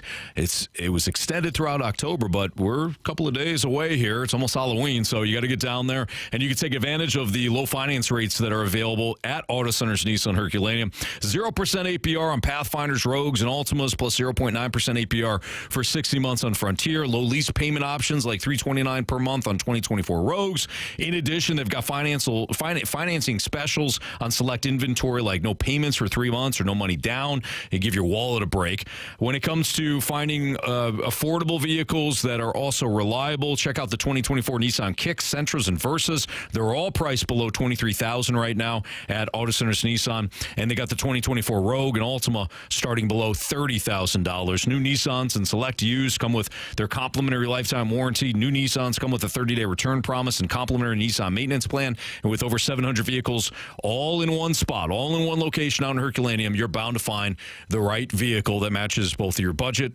and your style. It's Auto Centers Nissan Herculaneum. Check them out. Tell them Stalter sent you, and also visit their website, autocentersnissan.com.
.101 ESPN Sports Center. I'm Andrew Marshy. It's time for a Sports Center update brought to you by Saliga Heating and Cooling. The Blues lost over the weekend to the Montreal Canadiens 5-2. They'll take on the Ottawa Senators tomorrow. And you can listen to that one right here on 101 ESPN. Pregame starts at 5. Puck drop is at 6. We talked earlier today with our Blues insider from The Athletic, Jeremy Rutherford. If you missed that interview or anything from today's show, make sure you go to 101ESPN.com or check out the free 101 mobile app. Just head to the podcast page and you'll find all of our interviews and full shows there. And it's all brought to you by Dobbs Tire and Auto Centers. Tonight, Game 3 of the World Series. The Dodgers looking to go up 3-0 against the Yankees. We'll talk more about that tomorrow. And tonight, Monday Night Football. It's the Giants and the Steelers. You can listen to that right here on 101 ESPN. Pregame starts at 6:30. Coming up next, we have advice with former athletes. We have one athlete today, but get your text into the Air Comfort Service text line 314-399-9646. Advice with former athletes next. I'm Andrew Marsh, and the Sports Center update is brought to you by Saliga Heating and Cooling, an independent American Standard heating and air conditioning dealer.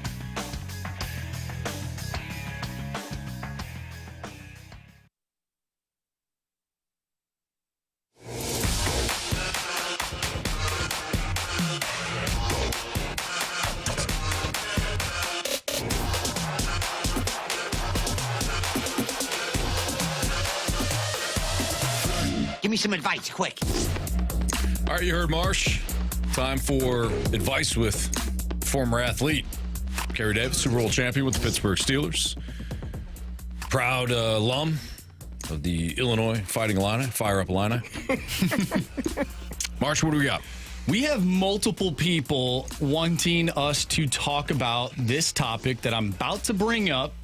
So we'll start with the 618 who texted into the Air Comfort Service text line. What are Carey's thoughts on Anthony Richardson tapping out for a play? Yeah, it's weird. I mean, look, offensive linemen, quarterbacks, you don't get a play off at all. If you're injured, sure. But if you're healthy and good to go, especially a quarterback, I've never seen a quarterback tap his helmet and said, I need a blow. I need one. Let me give me a break. Man, what? What the hell are you talking about? No. He said, I talked to Shane, said I needed one. I was tired. Shane Steichen should have turned his damn back on him and acted like he didn't hear him. Hey, man, I ain't got nothing for you. Get back in the game. Mm-hmm. As a teammate, and it's one play. It is one play. But it's also the mindset that you don't take a play off. Especially at that position. If you're tired from running, how about throw the ball? I don't know. You got an option here. Yeah. There's an option. You actually can throw the football. And you're probably running because you don't know who to throw it to sometimes. So you're running around like, oh, God, oh, no. Go through your progression. Mm-hmm. Be better at that part of the game. Throw the ball. And then get to play, and your rest comes between the plays while you're hearing the play in your helmet and giving it to your teammates. I thought it was absurd. I don't, running backs come out of the games when they have long runs, receivers when they go downfield, but there are multiple people at those positions. You got one starting quarterback, man. Mm-hmm. You shouldn't come out the game. No. If I'm the left tackle. Have you ever seen Lamar? Man, if I'm the left tackle, I'm like, you know what? I'm a little gassed. We'll take this play off. Wait, what? It's 3rd and 10. You got to block TJ Watt. Nah, I'm tired. Good luck, though. Yeah. No, it's ridiculous. I thought it was ridiculous. Again, a younger player, that second-year player, that hopefully learns from that mistake. If it was that you were tired, you probably shouldn't have said it. Oh, man, my shoe came. Jalen Hurts' shoe came off in between plays. They couldn't get the knot out. They gave him a completely different shoe so that he didn't have to miss a snap. That's how important it is. Like he played a snap with 2 different shoes on because I can't even get this knot out. So give me a shoe. I don't care whose shoe it is. Right. What size you wear? 12. I got a 10. Cool. I put my foot in there. What are we talking about? That's ridiculous. Yeah, you're absolutely right. You don't want to bury the young guy, but it's something he'll learn from, I'm sure.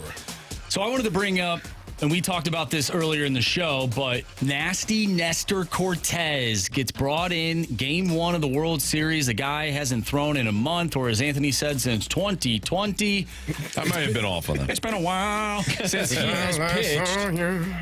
So, Carey, if you're thrown in that situation as an athlete, how do you respond after what had just transpired? And what is your mindset going into a situation like that? Are you confident in what you're bringing, or are you feeling a little weird? You're going up against the best players in the game, and you haven't thrown a real impactful pitch in over a month. What's going through your brain there? Obviously, what happened. How do you respond to that as a player? You're never, as an athlete, you never think that you can't do it. Mm-hmm. It's a gift and a curse. It really is. It's a blessing, and then it's dude, some things. Aaron Rodgers is going through that right now. It's a gift and in his mind, I can do that. His body's like, nah, you can't. I tried to tell you a couple weeks ago, it's not going to happen. Nestor Cortez, in his mind, I'm finna strike this guy out. That's what I'm going to do. Best laid plans. No, not going to happen. In your brain, you don't worry about I ain't pitched in a month. Oh, man. Because if you're thinking negatively or if you're thinking those things, bad things will happen. Yeah. So you mentally have to go into that situation with a plan that you are going to succeed. I tell this story often. We were playing the Houston Texans, and Mario Williams, number 1 overall pick for the Houston Texans at the time, Coach Bruce Arians, can you block him? Hell yeah, I can block him. Well, why can't I? Nah, we're gonna run this play. It's gonna take a little time. We need you to block the back end and make sure you get him so we don't get sacked. Mm-hmm. I got him. The hell you talking? Yeah, I'm gonna block him. I had a plan. I formulated a plan in my head. Yeah. I'm going to attack him, get up on him, and make sure that I get him locked in here. Mario Williams had a plan as well. His arms are longer than mine. He stuck his arms out. I couldn't reach him. He threw me to the side, hit Ben in the back. I had a plan. I thought I could do it. Yeah. He's 6'6", and he's got longer arms than me. Hey, coach, I thought I could. Nope. Sorry. So you're never going to think you can't do it. Yeah. But, it happens. And you're gonna do the best you can. And what you do after that, you get your butt up and you play the next play. Mm-hmm. Or in his case, get ready for the next game. Yeah. I always find it fascinating, like, professional athletes and how much confidence they have. Like I saw ridiculous. when Justin Jefferson and Anthony Edwards were recreating the Kevin Garnett and Randy Moss photo. They had like a behind the scenes video and this went viral, but Justin Jefferson asked Anthony Edwards, like, basically if there was, who do you think you could tackle, essentially? Like up the hole, right up the middle. Who do you think you could go one-on-one with and tackle? Mm-hmm. And like out of nowhere. Or not out of nowhere, but like right off the bat, Anthony Edwards, Derrick Henry. And they're like, what? I love Justin Jefferson. Like, what? But that's the type of confidence. And he doesn't even play in the NFL. Yeah. But that's the type of confidence that he has in his own athletic ability to think that he could tackle Derrick Henry when guys in the NFL can't even do it. Yeah. But he said, we're the same size. He's probably about 20 more pounds heavier than me. Yeah. But it's a sickness. You think, I can do that. Yeah, you can. I can. Okay, well, let's see. No. I don't know how you step onto the field if you don't have that. I would tell people that I honestly, and this is the God's honest truth, I would tell myself, and I believed this to be true. I'm not telling a lie or a joke. I believed I was the best player on the football field, on every field I stepped on. I'm on the field with future Hall of Famers, perennial Pro Bowlers, All Pros, MVPs. In my brain, I'm the best player here. Mm. And I believed it. And I had to. It's a sickness that you have to, if not, adopt. You're not going to survive. Makes sense to me. It does. We had a question from the 573. Carey, what was your favorite city to visit during the season? Did you get an opportunity to explore said cities, or was it more, hey, we're going to the city, it's all business, baby? So football is a little different. Baseball, basketball, sometimes they get a couple, baseball for sure, they get nights in the city because if it's a road trip or, a series. Football, we usually get there the day before the game. So they say play Sunday at 1 o'clock, 12 Central. You'll get there around 5 Saturday. You're going to eat. You're going to have meetings. Then you're going to have bed check. Now, you don't have much time you might have time depending on what time you land before your meetings start to kind of go out, maybe go shopping, but it's not a lot of time. I can tell you my favorite city in the off season is Atlanta, Georgia. Mm. Yeah. We got a few establishments with some good food, good music. Okay. Great scenery. Nice. Yeah. I enjoy it often. Yeah. Good. Yeah. Yep. All right. Yeah. Fair. Good place. Great town. Great quarterback. No doubt. Kirky football. Yeah. All right. It's the Fast Line on 101 ESPN. When we come back, we got Bet the Board. We've got 3 stars of the day, and we've got criticisms and compliments. It's all next on 101 ESPN.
It's Fastline on 101 ESPN. If you missed anything from today's show, you can always download the podcast available at 101ESPN.com or on your 101 ESPN mobile apps. All brought to you by Dobbs Tire and Auto Centers. Time to bet the board. Marsh, what are our latest standings? Anthony, you have 11 points. Jamie has 10, Carey has 8, and I have 5. All right. I'm going to go with foosball tonight, boys. I'm going to go with foosball. Thought about the under, but I hate unders. So I'm going to go with a prop play.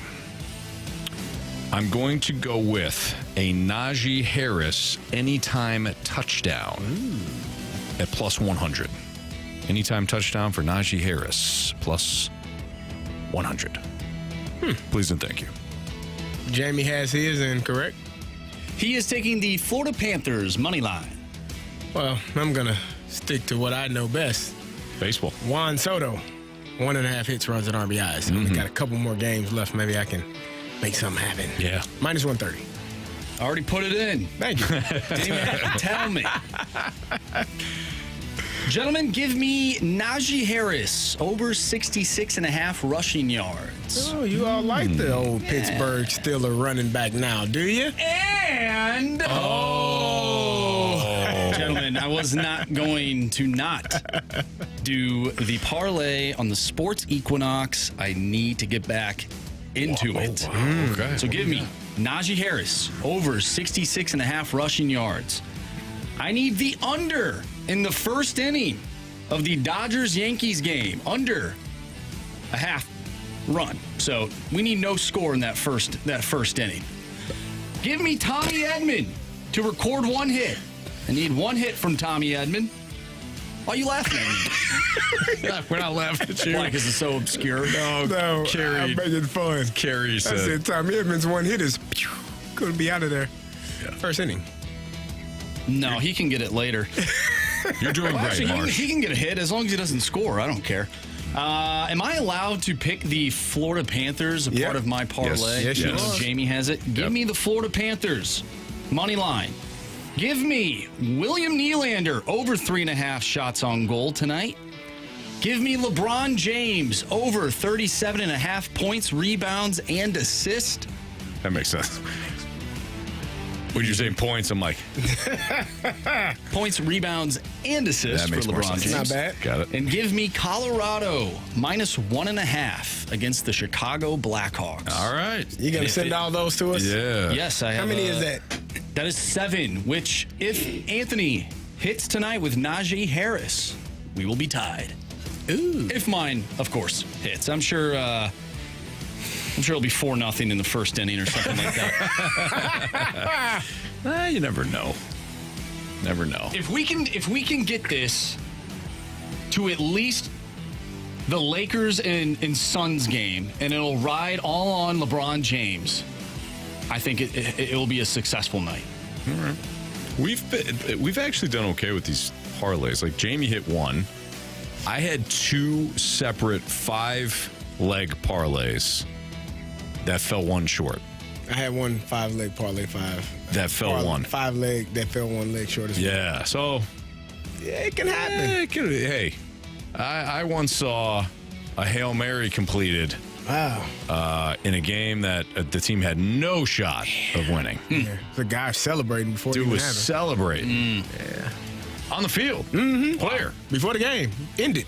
Yeah. Wow. Sounds During like the play. something a Chicago player would do. In fact, that's what happened. Oh, interesting. All right, Marshy. All right, 3 stars of the day before we get out of here. Our 3rd star of the day goes out to Caillou. Caillou. Okay, yeah. A lot of people don't like him, apparently. Yeah, what I didn't know who he Caillou's was. a child. According to the text line. It's a child. The 2nd star of the day goes out to Emerson Boozer, and thank you to the texter that texted in, letting us know that is the jersey that Adam Sandler wore when he was out with Frankenstein watching the Monday Night Football game with the Jets. No kidding. In the movie Big Daddy. He was wearing an Emerson Boozer jersey. I am impressed that they figured that out. Okay, yeah. And our 1st star of the day goes out to Segments with Don Fandango. Yeah. You got to get those segments in. Donnie Fandango. Great human being. Feeling great, too, about his Buffalo Bills. He should. We'll be back tomorrow at 2 o'clock. We got Steelers-Giants pregame at 6:30. We will see you.